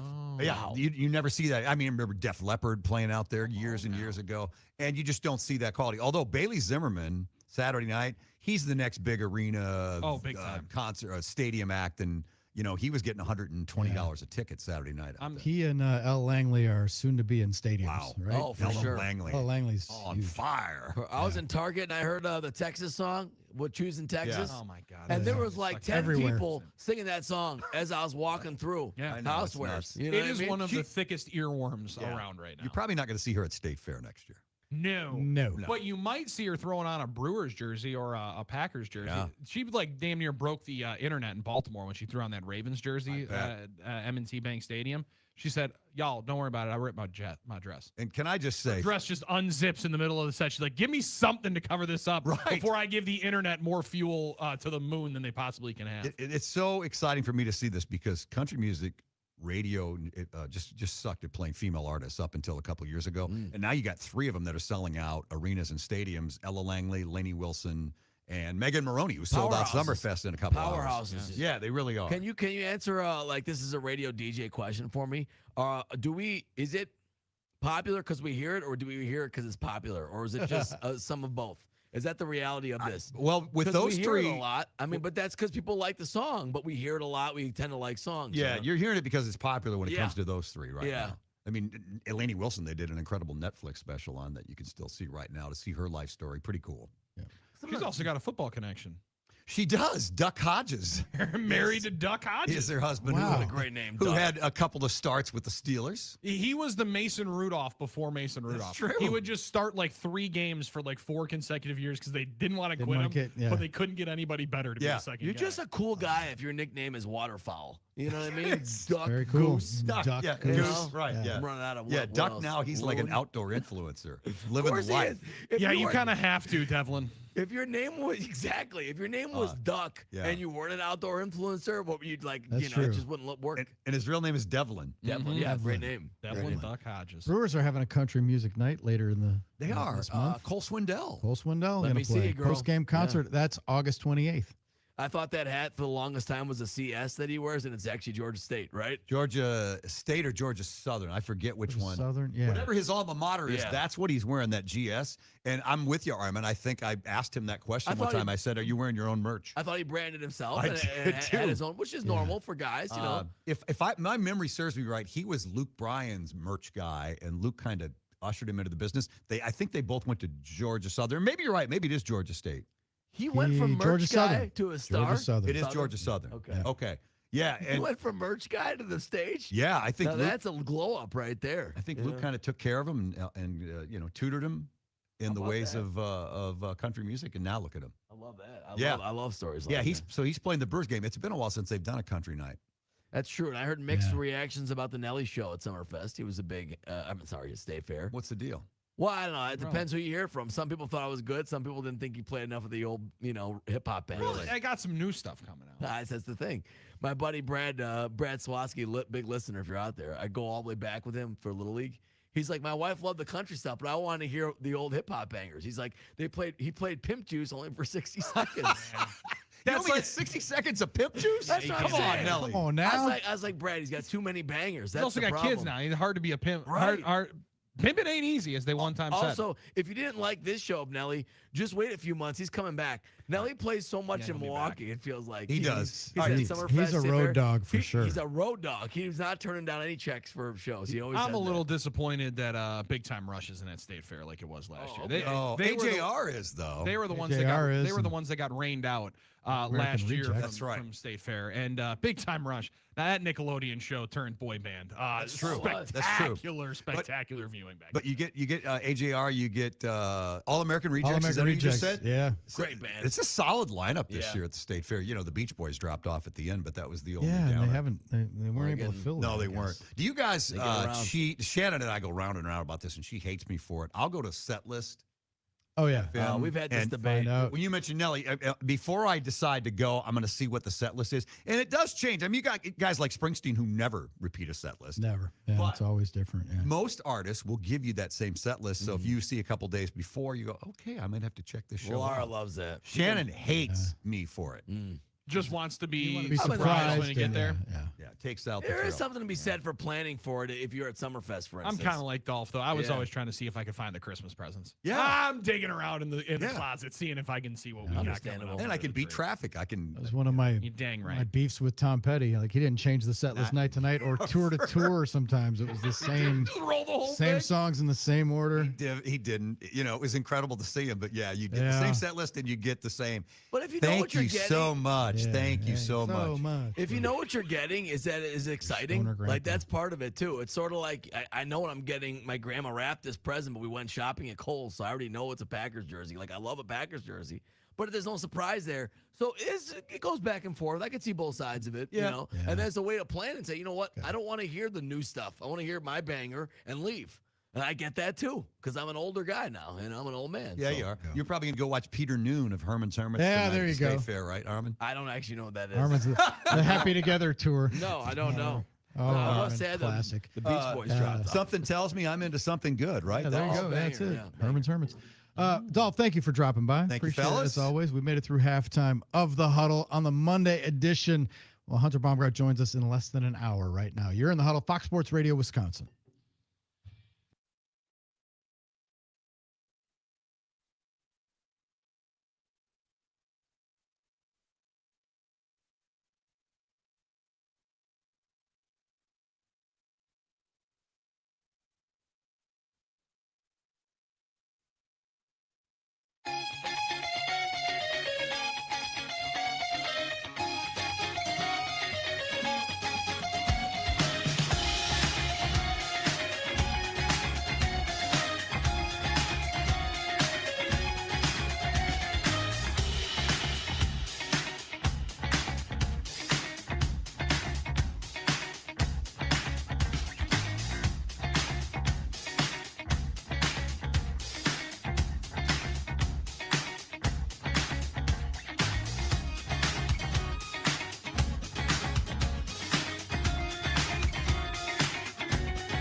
Drew, Billy, and Armen huddled up on a Monday in the good land. Thanks to Scott Dolphin for dropping by. Hunter Baumgardt joins us at 7:25. Time for a little Who's Hot, Who's Not, brought to us by Donovan Jorgensen Heating and Cooling. Billy, who do you got for Who's Hot and Who's Not? I get to say who's not hot to the LA Dodgers. Celebrate that whenever you can. 1-8 in their last 9. They try to get that big guy, that they picked up. Who's that? What's that guy's name that they traded for at the deadline? The Cy Young guy. Scuba will start today for the Dodgers as they try to put the paddles to their last week and a half.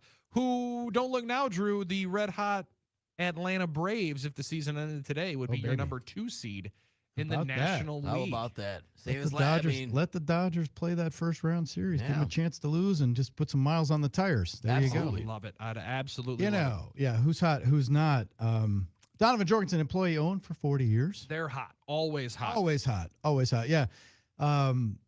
It looks like, you never know with the Brewers, but it looks like we could be on track for a Henderson-Skubal matchup on Sunday at Dodger Stadium. And how sweet would that be? I mean, like, I like the irony department. I was just going to say, could the irony department write a better script for that? It's the guy everybody wanted against the guy the Brewers wouldn't give up. And frankly, I haven't encountered a ton of Brewers fans that have been disappointed with that decision. I've heard a ton of national people clown the decision, and understandably so. You don't watch a ton of Brewers baseball if you're doing national television shows. And Skubal's the bigger name, and it's definitely the pop. But I just, from the quality of the return, how much he needed, I'm excited for Wednesday. You want to talk about the matchups of the acquisitions? Ray against May, Brewers and Padres. Because don't look now, the Padres, they've won 7 of their last 10. They've been pretty good. They just won their series against the Astros over the weekend. And who's also hot? Fernando Tatis had been potentially one of the worst hitters in baseball all year long.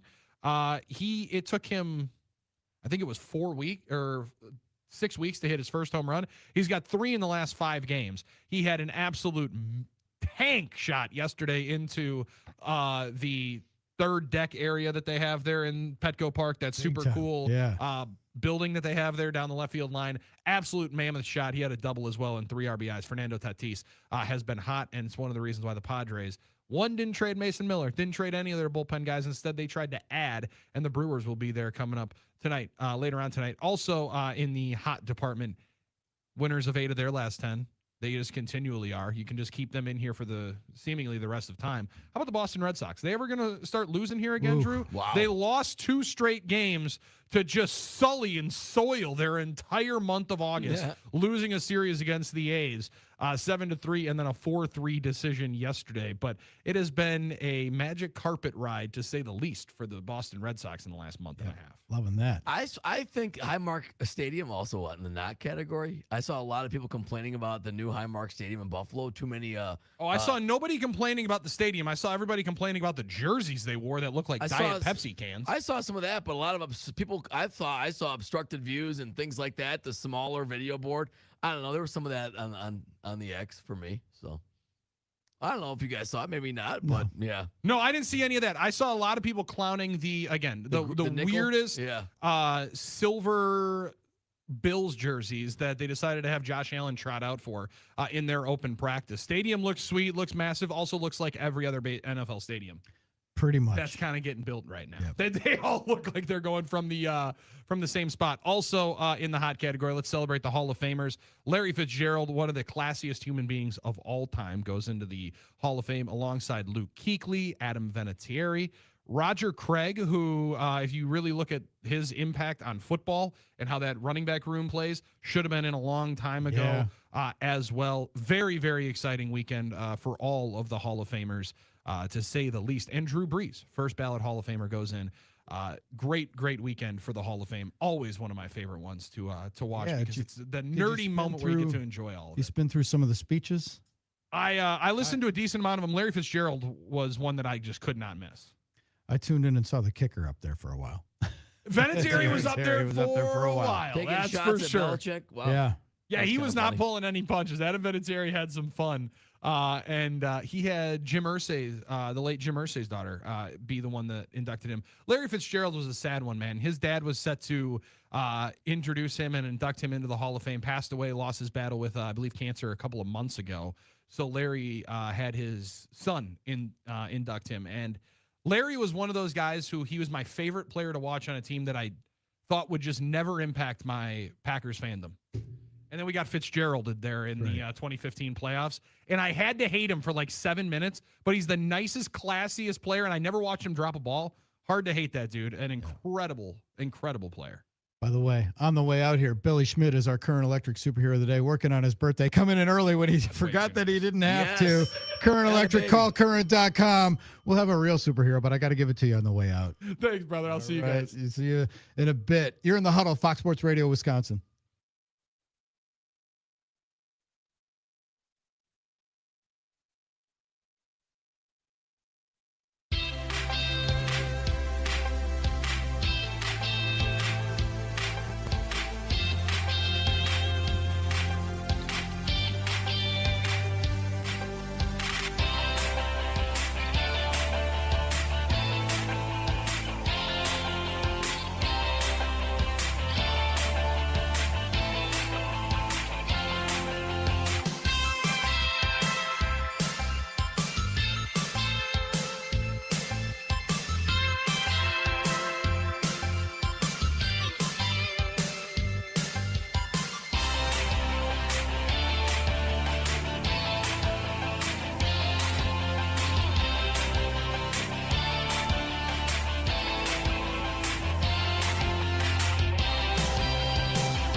I'm Doug Russell. Sunday at American Family Field, the Cardiac Crew comes through again. The 1-2.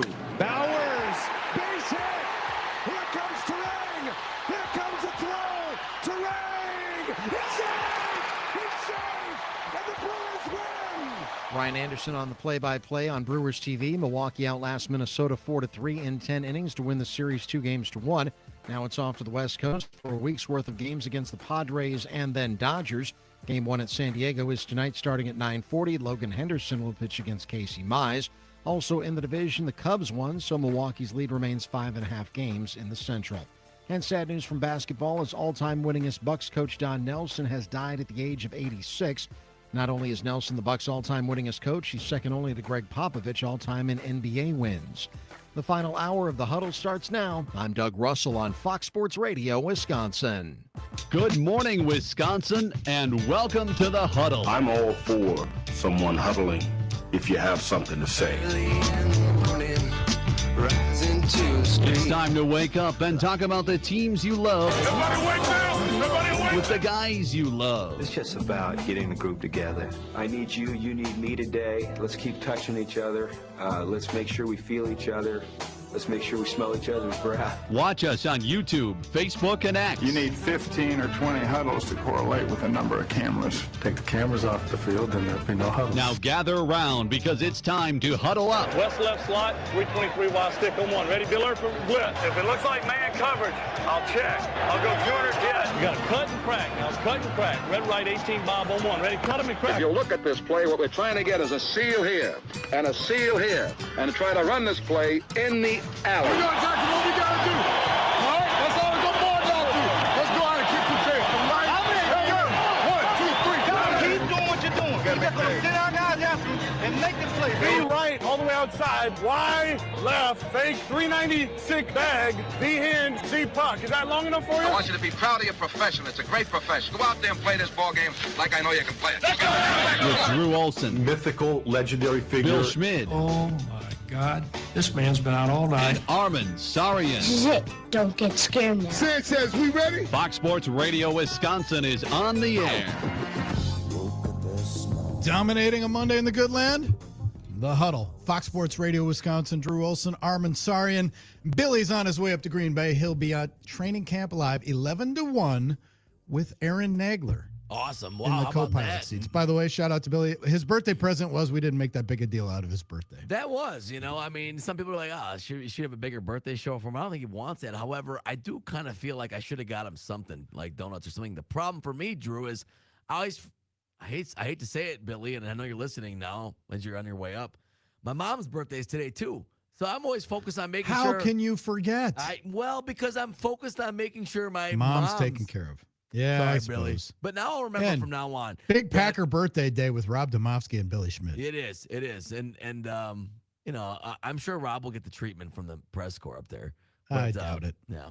No, you We're won't get dudes. the We're Schneidman dudes. picture. Yeah, absolutely right. I have to tell Dude. Laura this every time. And she's I like, mean- you don't have to have a party and take off. I'm like, no, it's just that, whatever. We're guys. The Yeah, day. Birthdays, once you big get deal. to like 21, it's pretty much done. Yeah. What am I going to do? It's not that big a deal, Rent a especially if party you got bus? kids. My mom's birthday is Valentine's Day, so I never have a hard time remembering mom's birthday. Right.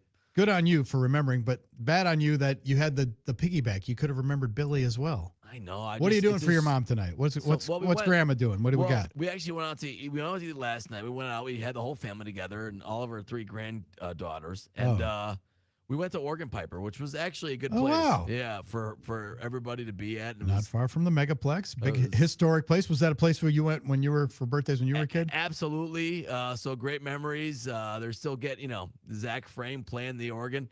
Now, it was a great time. As always, great memories, great tradition, Organ Piper. But I got to say, Drew, it smacked me in the face. And maybe when we do game balls and kicks of the balls, this was one for Armen as he's gotten older. Lena ran right up to the photo booth. I was excited about that. I was like, this is great.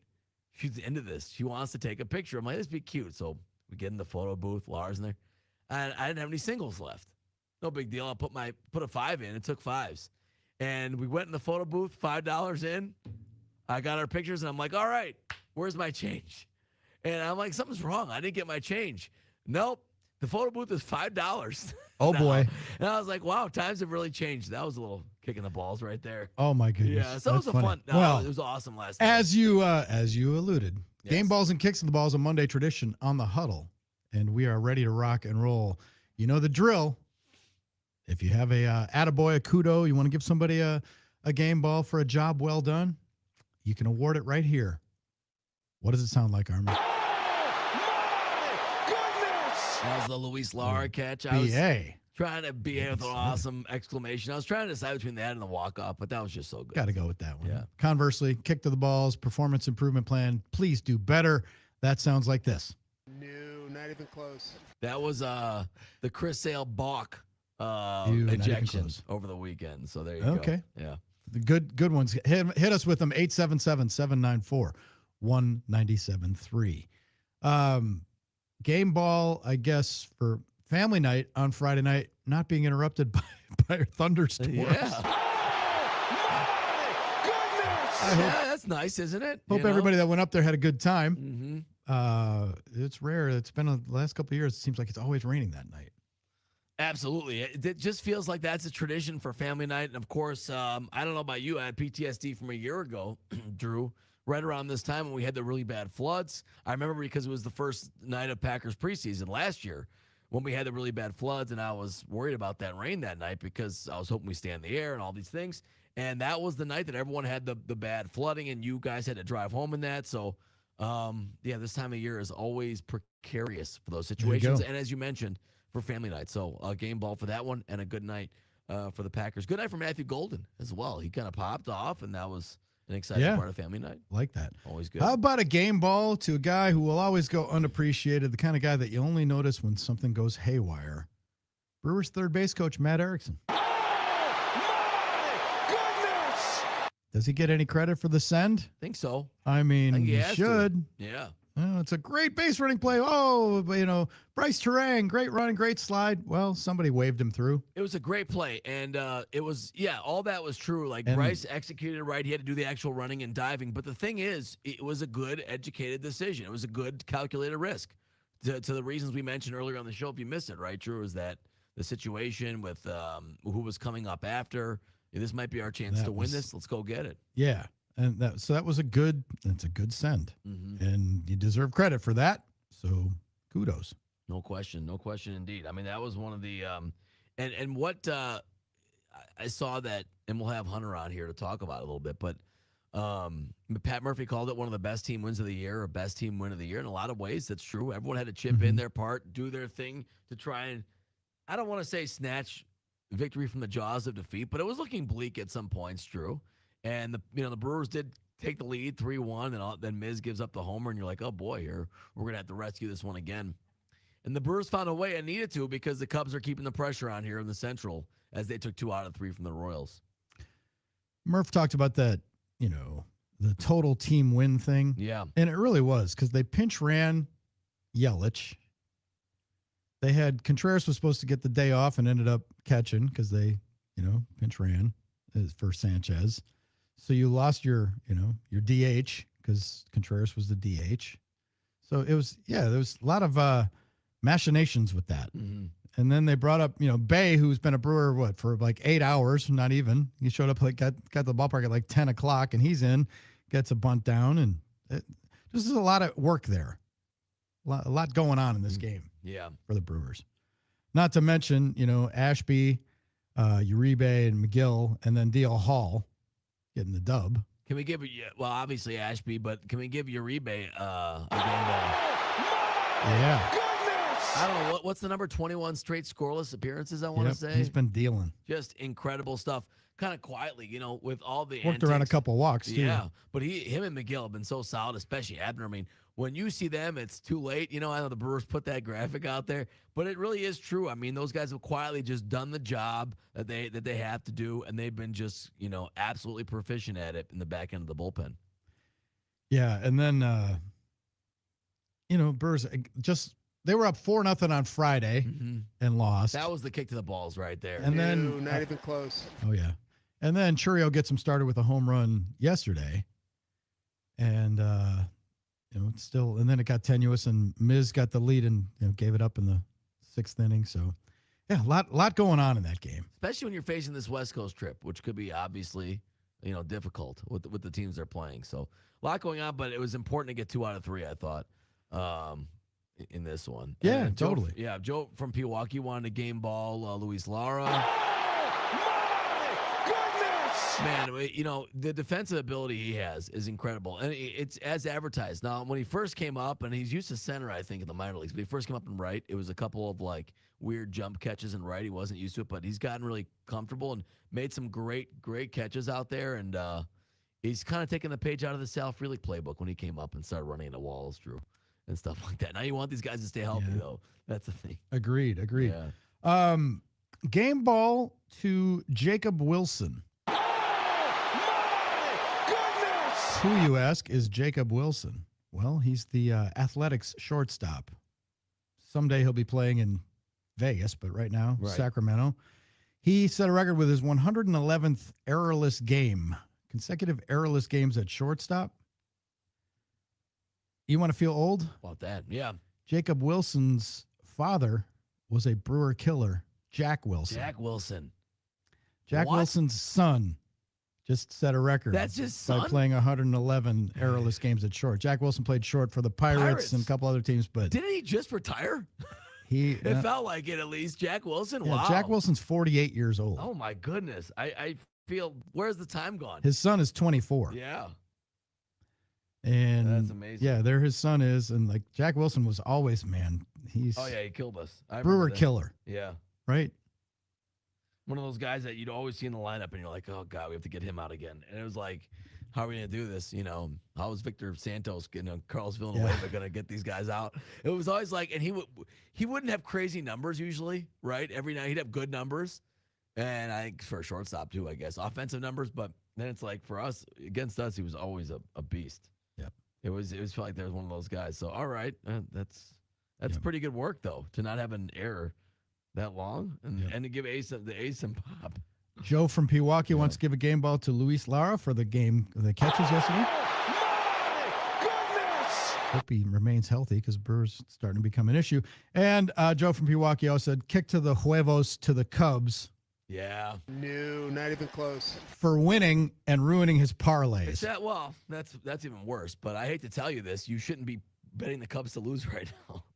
And I know you want to, but they're so hot, Drew. It's frustrating. Every day you win, you're like, when are we going to extend this lead? Because you want to start putting some distance out of this thing and start winning by half a lap when you're 74-44. And maybe that's just not the way it is, and that's fair. But any other division, the Brewers would be up like 8 to 10 to 12 games. Most other divisions, I would say, maybe not in the NL West, but I guess against the Braves. But all those teams that are leading their divisions aren't dealing with the second place team as we are, like the Cubs are. And the Cubs are playing well, and they keep winning, and they have not stopped this pace. So it's going to be they're going to continue to be annoying down the stretch, it looks like. Now, are they due for a slide? I hope so. But what you can say is, and I know you've said it in the past, you have to give the Brewers credit because they've kept them at arm's length. The Cubs have had this stretch, whatever it is, and they've only picked up, a game, basically, from wherever you put the marker on. So 5.5 game lead still for the Brewers, but it sure seems like you're having to win every day to keep distance with them. You know? 877-794-1973. Give us your game balls and kicks if you have them. Smoke them if you got them. We've been talking a lot today, paying tribute to Don Nelson. Yes. Definite game ball for him. Just his impact on the city, the Bucks organization, the NBA in general.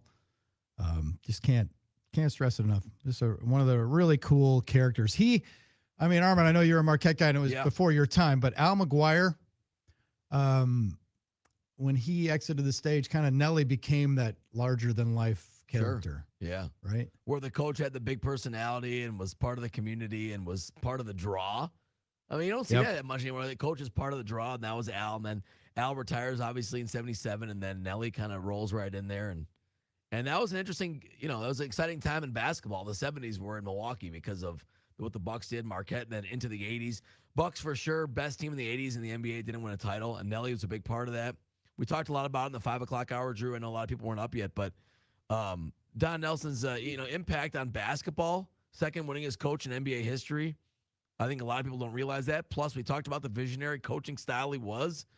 of the game.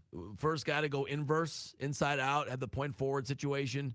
Obviously, talk about Marcus Johnson and Pressey and those guys, and the way he was creative on the basketball floor, and so much talent with the Bucks throughout the '80s and so many winning years. Just couldn't get past the Sixers and the Celtics and all those teams. But some great teams. His last one, '87. I've talked about the '87 Bucks a lot. That was their last year with Nelly, and probably their best shot in the '80s to topple the Celtics when they were at the top of their power, defending NBA champions. Had them on the ropes in the Garden in Game 7. Couldn't finish it.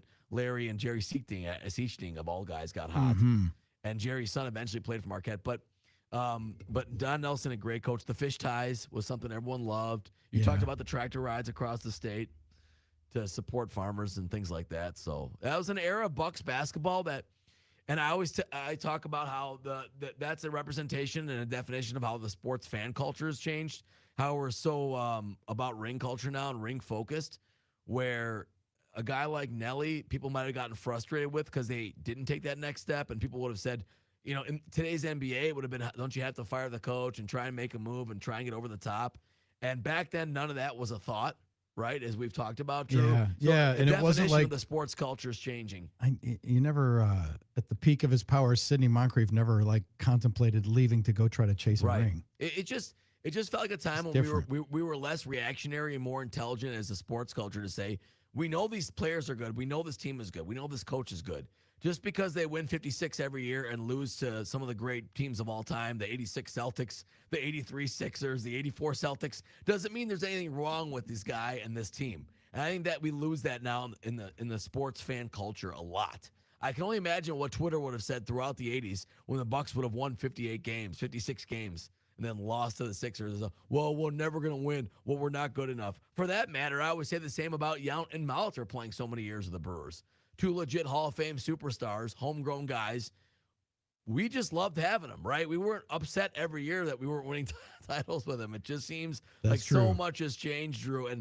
And when I think about Don Nelson and the Bucks in the 80s, that's what I think about more than anything, is that is the example, the personification of that. He was a beloved figure and continued that way, and nobody wanted him out ever. It wasn't like we were like, we have to move on now. So yeah, there was never that sense of, it's like, I remember being just crushed when they would lose, especially when they got really close. Yeah. And just couldn't get over the hump. Like, I mean, they'd beat the Celtics and lose to the Sixers, or beat the Sixers and lose to the Celtics. Like, just.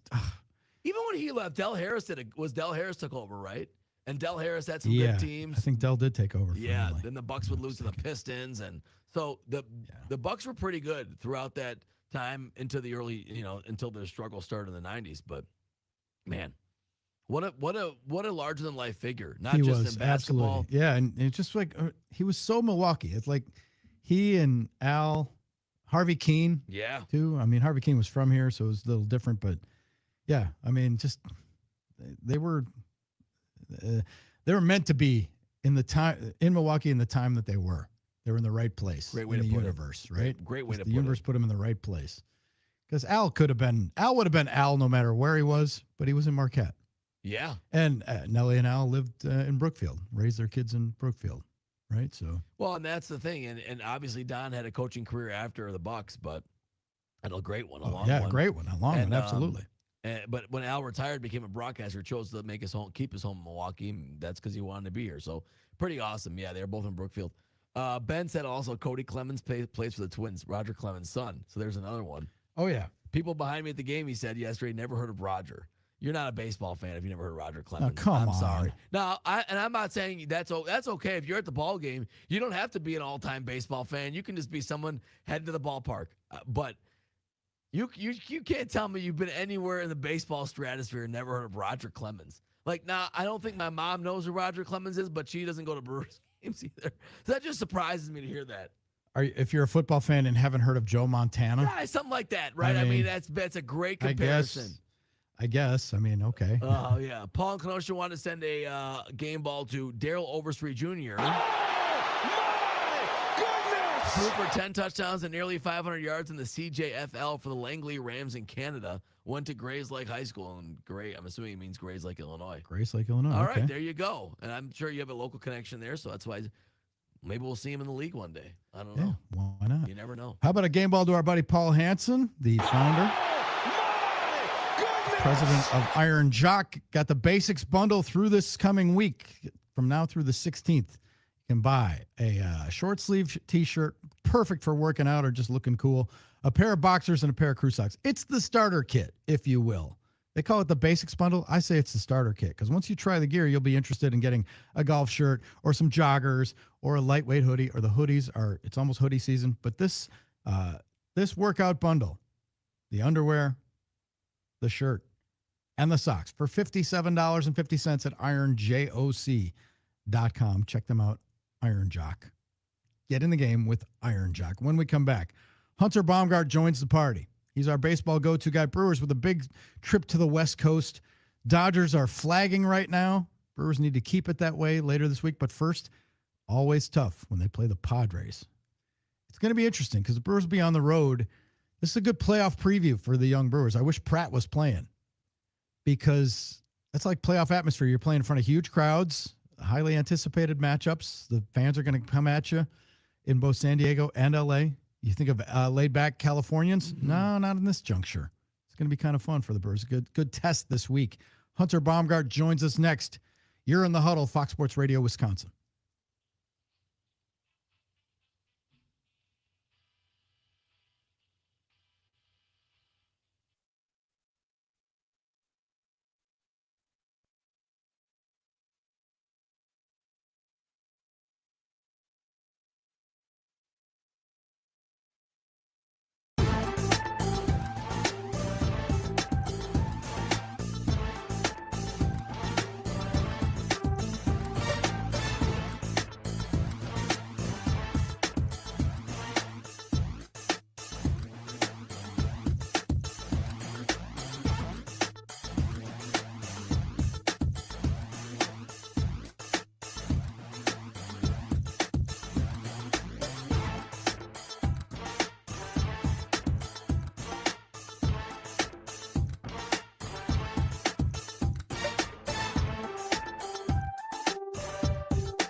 Huddled up on a Monday. Drew and Armen. Billy's on his way up to Lambeau for Training Camp Live. That kicks off at 11 o'clock. Our coverage with Aaron Nagler of Cheesehead TV in tow. That'll be from 11 to 1 today as the Packers get ready for their exhibition opener Thursday at Acrisure Stadium in Pittsburgh. Acrisure, is that I guess. Yeah, Acrisure. Acrisure, right? Acrisure. Yeah. Acrisure Stadium in Pittsburgh Thursday night, 6 o'clock kickoff. Always Hines to me. It'll always be Hines to me. Joining us now, our pal Hunter Baumgardt, who is our Brewers go-to guy, brought to us by Import Minded. Good morning, Hunter. Good morning, guys. How are you? We're fantastic. Quite the exciting weekend, quite the exciting finale. Twins gave the Brewers everything they could handle this weekend. For sure. I mean, this is a team that's fighting for a playoff spot. This is a team that wasn't going to go easy. It's a talented club that maybe was playing, I don't know, maybe a little under what they maybe could expect, or maybe under their talent earlier in the season, and now they're coming to. I think it's more so they're about a 500 team. I don't think they're a great team by any stretch, but in the American League, that puts you right in the thick of things this year, and right in the thick of things in the American League Central as well. So they got a lot to play for, and when you have a lot to play for, and you got a pretty good manager in Derek Shelton as well, you're going to put up a fight against a team like the Brewers, and that's what they did. The Brewers did a really good job the last couple of days, Saturday and Sunday, just squeaking out a win any way they could. Any way they could. And you're right about the Twins, because the AL Central, anyone could win at this point. It might be the Tigers, which is kind of funny. Yeah. The Tigers are making their move now. But, in our division, the way the Cubs have been going, I was surprised they even dropped one to the Royals.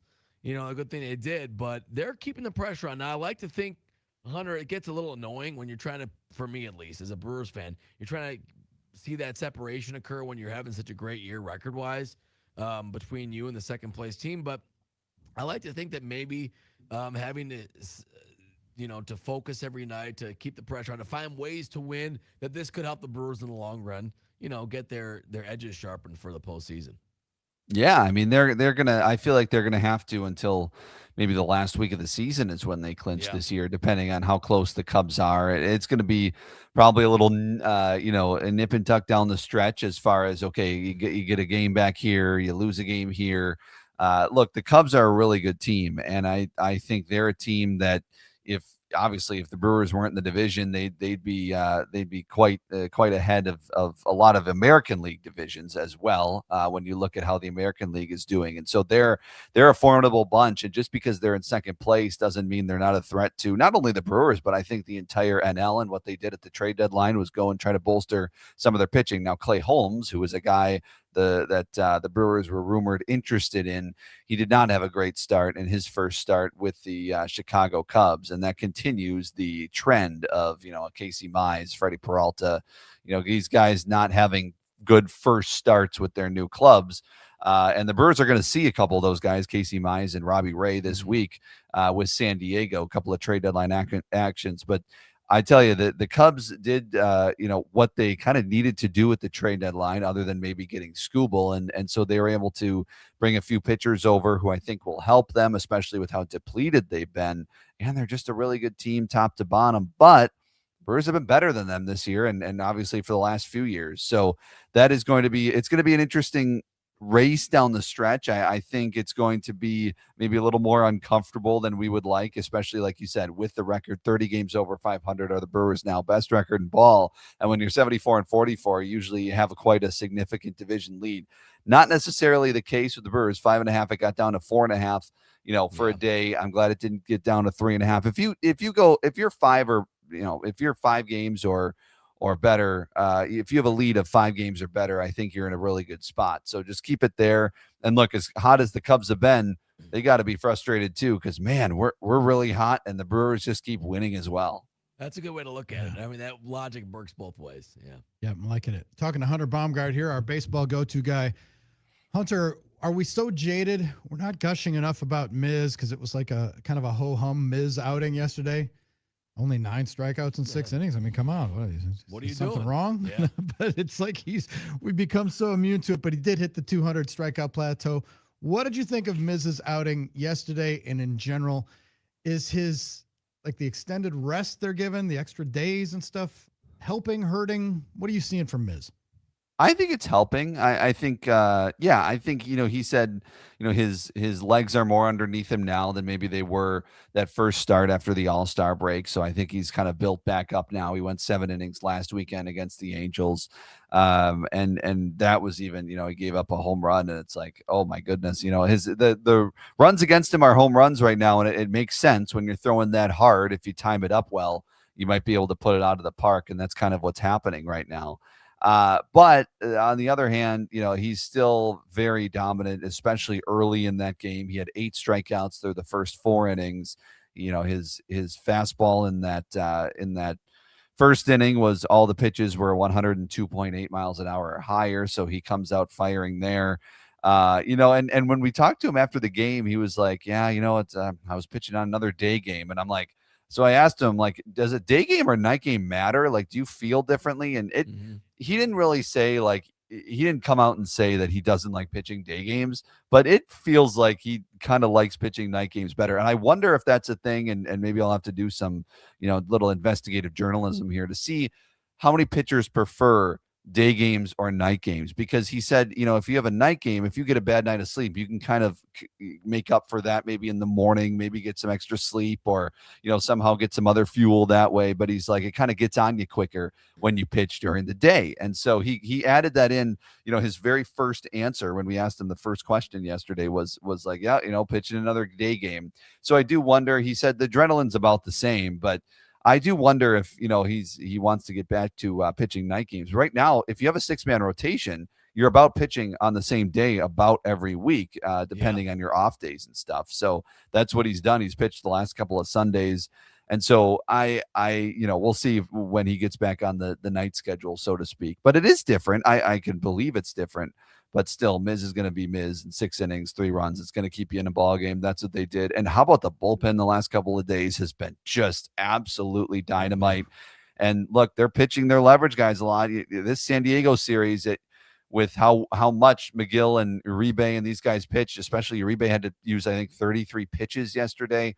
They're going to have to be creative in San Diego, and it's going to be a little tough because they're 1 man down in the bullpen right now because they're going with a 6-man rotation. So this is going to be quite a stretch to try to navigate, not only, of course, in the bullpen, but also on the position player side as well. Yeah, it's tough. They've needed to use those leverage arms because of the close games, but at least they're resulting in wins, right? I mean, we talked enough about how incredible, Abner's been. I mean, McGill, I know we become used to what these guys can do, but there were maybe a couple early bumps early in the year, but they have been so consistent, especially, 21 in a row for Uribe, scoreless out. I mean, just incredibly consistent. I saw the post by the Brewers, when you see these guys, it's too late. I love that one. But I think you're right. I mean, we haven't talked enough about these guys. I think so too. That is with Abner, 21 straight games without allowing a run, and that's about as good as any reliever can get. I mean, that's when you ask who do you want as your 8th inning guy? Well, one guy that doesn't give up a run in 21 games is going to suffice, And yesterday he just battled and battled. He didn't have even close to his best stuff yesterday, coming off pitching the day before, but he was able to come in there and somehow wiggle out of that with the bases loaded. And just take a huge sigh of relief. No big celebration for Abner yesterday. It was more of a sigh of relief after getting out of that inning. But then you go to Saturday night, and Trevor McGill only needed 4 pitches to get the save. Ashby and McGill, 8th and 9th innings on Saturday night, 12 pitches, 12 strikes. And just dominant performances. Uribe was thrown out there in the 7th on Saturday night, which that's what you're going to see. Sometimes the matchups are better, and they wanted Abner against kind of the meat of that order. Then Ashby came in, and then McGill was able to nail down the save Saturday night. And then McGill, of course, with a really good inning again yesterday in the 9th inning to keep him in it. And then DL Hall with maybe the underrated performance of the game yesterday when, obviously Luis Lara gets some attention. Jake Bauers with the walk-off hit and the homer. Jackson Churio, 4 home runs in a week. What can you say? But DL Hall getting out of that's about the most emotion I have seen out of DL Hall. And it just felt like that whole team, it just felt like that one meant something yesterday to everybody. And good to see DL Hall coming off that injury, get out there in a leverage spot and get out of it. It's really hard to not let that run score in extras. Was this a 5-2 homestand? Does that sound right? That seems right. Yeah, it's 5-2 homestand, and they lost the first game of both series. Yeah, yeah, yep. And they had been Bouncing really back. good Yeah. in Impressive they could series bounce back, openers. yeah. Yeah. Mhm. Yeah. And Hunter, I'm bummed, and I want to ask you about what the fallout and what's going to happen with the Pratt injury, because I'm bummed that he's not playing this week because yeah, I know it's August, kind of the dog days, but going to San Diego and LA for me, for young players, a little bit like a playoff preview. The atmospheres in those parks, it's like playoff games. It's like when when crappy teams come to Milwaukee, it's like they're playoffs because there's buzz, there's sold out crowds and juice, Yep. and it puts a little energy into the operation as opposed to when like the Rockies when they play at home, ain't no juice in Coors Field. Right. Because they suck, and it's like and most people are there to cheer for the other team. So I'm a little bummed that we don't get to see Pratt on this stage. What do we make of his hamstring injury? Like, what do the Brewers do? Is there? I mean, they brought up a gentleman we didn't expect on our bingo card in Bay, but what are we going to see in this next week to 2 weeks while he's out? Yeah, I think you're going to have to see some shuffling for sure. Pat Murphy didn't really have a timeline for us when we asked after the game because that move wasn't official until after we had talked to Pat Murphy before the game. And at that point, he was just getting an MRI. They were being cautious. Pratt said he could play, but they wanted to be cautious. And now an IL stint. Obviously, you're not going to risk anything with a young guy like that, especially if you can get him back in September, et cetera. I mean, David Hamilton went on the IL with the hamstring. It was a minimum stay. For the most part, quick couple of games in Nashville, and he was back up with the Brewers. So hoping that it's similar with Cooper Pratt, that he can be out a short amount of time. But in the meantime, I think Joey Ortiz is also a factor into this, obviously, he's got some upper back, neck tightness, stiffness, things going on. So we'll see.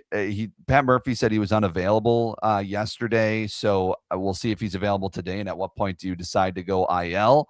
We'll see what they decide. I think with the infield as it sits now, Bay has not. I don't believe he's played third base ever in the majors, and shortstop he hasn't played since 2023 in the majors. So it's been a while at those two positions. So do you see Bryce Terang at short? Do you see David Hamilton at third? And that's your left side of the infield with Joey Ortiz is out. If Ortiz is in, it makes it a little easier, obviously, because you want Ortiz in the lineup over a guy like Bay. So Bay could be very quick if that's the case. Or if they decide to go with someone in Nashville. I do wonder if Bay was kind of the only option to get here, on time possibly before the game yesterday, because they're like, oh my gosh, we're down 2 infielders. We need someone to be a body out there. Yeah. So I do wonder that as well, if there's a different move coming. But right now, the Bay's the guy, and so does that mean they throw him out there at a position he's never played in the majors at third? Do we see more of Vaughn at third? It's going to be it's going to be mix and match. If Ortiz and Pratt are out, it's going to be mix and match. With Pratt out, I think it's more simple. I think you put Ortiz at short, you put Hamilton at third, and you put Terang at second, and that's mainly your defensive alignment. And then you're able to kind of not really lose anything on the defensive side, and then hopefully Ortiz can keep his hot bat as well. Somewhere Luis Rengifo's like, see, you'll think of me. You needed me. Yeah. He's like doing well, I think. He's playing well. I saw him hit a dinger at least for one of his early. Oh yeah. And our poor devil is Jet Williams, because every time there's an opening for him to come Crazy. to Milwaukee, he's hurt. Yeah. How about that? I mean, the irony there, it's just remarkable. But hey, I mean, listen, that's Brock just the Wilken way it goes. can come up and play third base. Brock Wilken, Fisher. I mean, how many times are you gonna hear that right from fans, right, Hunter? So. Oh yeah, I mean, Brock Wilken is hitting under 200 in the minors this year. I was looking at Luis Rengifo. He's in San Diego, by the way, if people were wondering where he is. And by the way, he's hitting 324 in a San Diego Padres uniform in 22 games this year. 324. I'd say good because we're due to get a slump from him, maybe for us, but actually it won't happen against us. Remember when Subban pitched against us when he left and mowed us down again? So I was like, oh, he'll probably hit 25 homers this week against us. So 851 OPS. 851 OPS for Luis Rengifo. He had a 534 OPS in Milwaukee. So it's obviously going better in San Diego. The Brewers will see him this week, and like you said, maybe hopefully we don't get a Subban situation. Yeah. That's what I'm saying, right? Exactly. Anything else we need to know about this week as it lays out? The Brewers 3 in San Diego, a day game on getaway day, and then the Miz is ticketed to start, I think, Saturday, which is another day game in Dodger Stadium, but it's like a 4 o'clock start our time, I think, or something. So Yeah. 2 o'clock Yes. there. Yeah. So they've got, it'll go Henderson, Harrison, May, Gasser. No, Drowan. Drowan, then Gasser, then Miz. So Miz would be Saturday.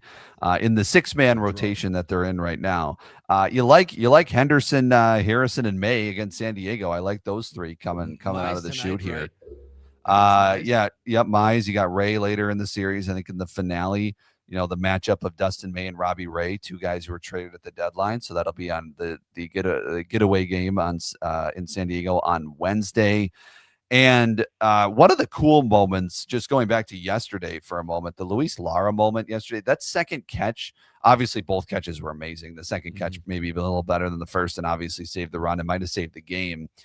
But he goes down in pain. And if obviously you saw the ovation, if you were watching it on TV, it was just, that was really cool. There's certain moments throughout the season that you kind of remember. And that I think is going to be one of them, where he gets up and the crowd just goes absolutely wild. And then he waves to the crowd and pumps him up a little more. Nice. And Garrett Mitchell in center field tells the crowd to hear it a little more. That was really neat. That was like, you kind of saw, I think yesterday you were able to really see the personality of Luis Lara come out, the being fired up after that first catch. And then that moment after he goes down and it's able to get the ball in still. And obviously able to complete that catch.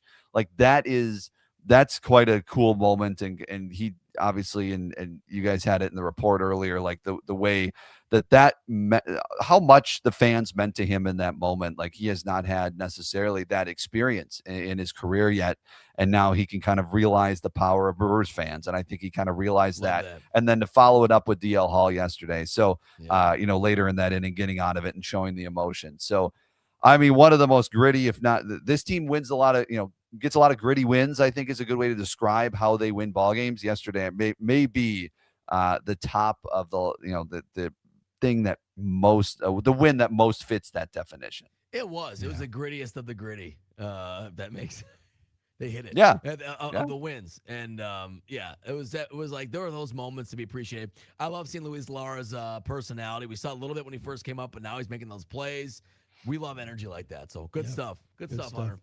Good stuff, Hunter. Thanks for joining us. Appreciate it. And will you have a Milwaukee's baseball tonight? It's a late night. Yeah, so we'll have the pregame show 7:30. We got 8:40 games, so we got a 7:30 to 8:30 show tonight. And then quick programming note: I'm out the rest of the week, so we won't have shows the rest of the week, and then we'll be back at it next week.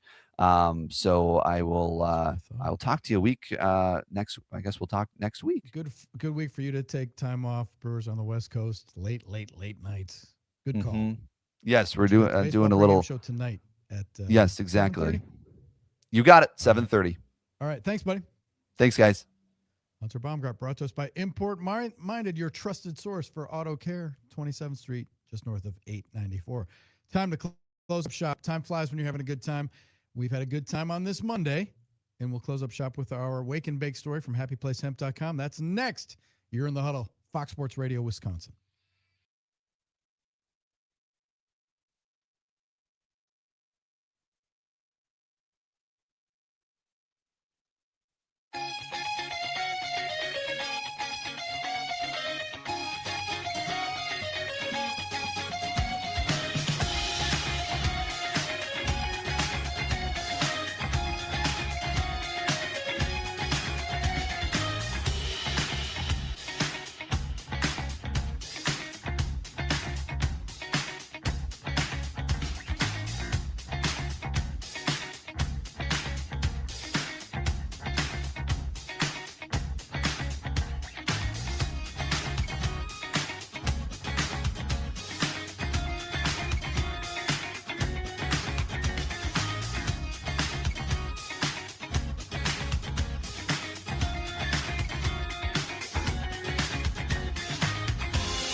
Oh, time to close up shop here in the Huddle. Fox Sports Radio, Wisconsin, 920 Milwaukee, 1070 Madison, everywhere in the iHeart app.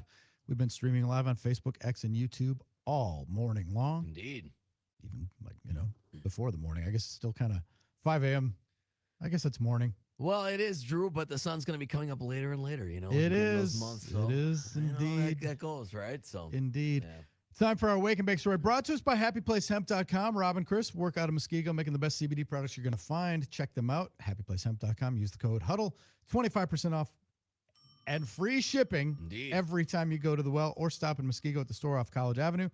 See the guys, talk to them, talk sports, ask them about their products, and you can go about your day. The discount works in person or online. Huddle for 25% off and free shipping. Our Wake and Bake story today comes to us Dateline, Armen, Poland. Oh, okay. Let's go. Warsaw, maybe? What? Remember, it wasn't that long ago that we saw that guy, the tourist, approaching the bison in Yellowstone, and he got flipped in the air. Bad idea, yes. That's one of those blank around and find out type of things. Yep. Well, America, we haven't cornered the market on that because there's a footage out of Poland where a bison knocked a tourist to the ground in the Polish forest. Oh, my gosh. It's very reminiscent. Going to the forest for this Not one. as dramatic, but it's very reminiscent. And this guy, in this case, the tourist intentionally approached the European bison, triggering a response. He was ultimately rescued by other tourists after the bison was distracted by a moving vehicle. What are you doing? Is this a point now where people are just looking to go viral for content? Białowieża Forest in Poland. One of my favorite forests. The bison lingered near the man until a passing car distracted it, allowing him to escape unharmed. Why do we need to do this? Why do we mess with wildlife? Hey, let's, It boggles your mind. I don't know, Drew, other than I don't know. I think some people think they're going to be funny or impress people, or they want the rush. It's like I say the same thing about, like rock climbing. Why do we need to do it? But I really have no explanation for this stuff other than the guy found out, right? Or almost found out. Yeah. I'm not going to mess with certain things, and like large wild animals is one of them. Okay? There are 900 bison roaming free in this forest, and you find one and you got to go up to it and try to get up close and personal. Is it for a picture? Is there a point to it? Is it for a video? I mean, what is the point? But hey, hubris is what the point is. Human hubris. Yes, you got it. Drew. What are we doing, and why do we feel the need to do it? That's what I want to know. Anyway. That's what I'd like to know about it. Yeah. Let the wildlife be. All right, we covered a lot of ground today. Thanks to Dolph. Thanks to Hunter Baumgardt. Thanks to Billy for coming in on his birthday. Indeed. Listen at 11. And we'll be at it again tomorrow. Yeah, 11 to 1, Training Camp Live. We'll do it again tomorrow, 5 a.m. Buying and selling on Tuesdays, talking Brewers, Padres, late night work. We'll see you at 5. Peace.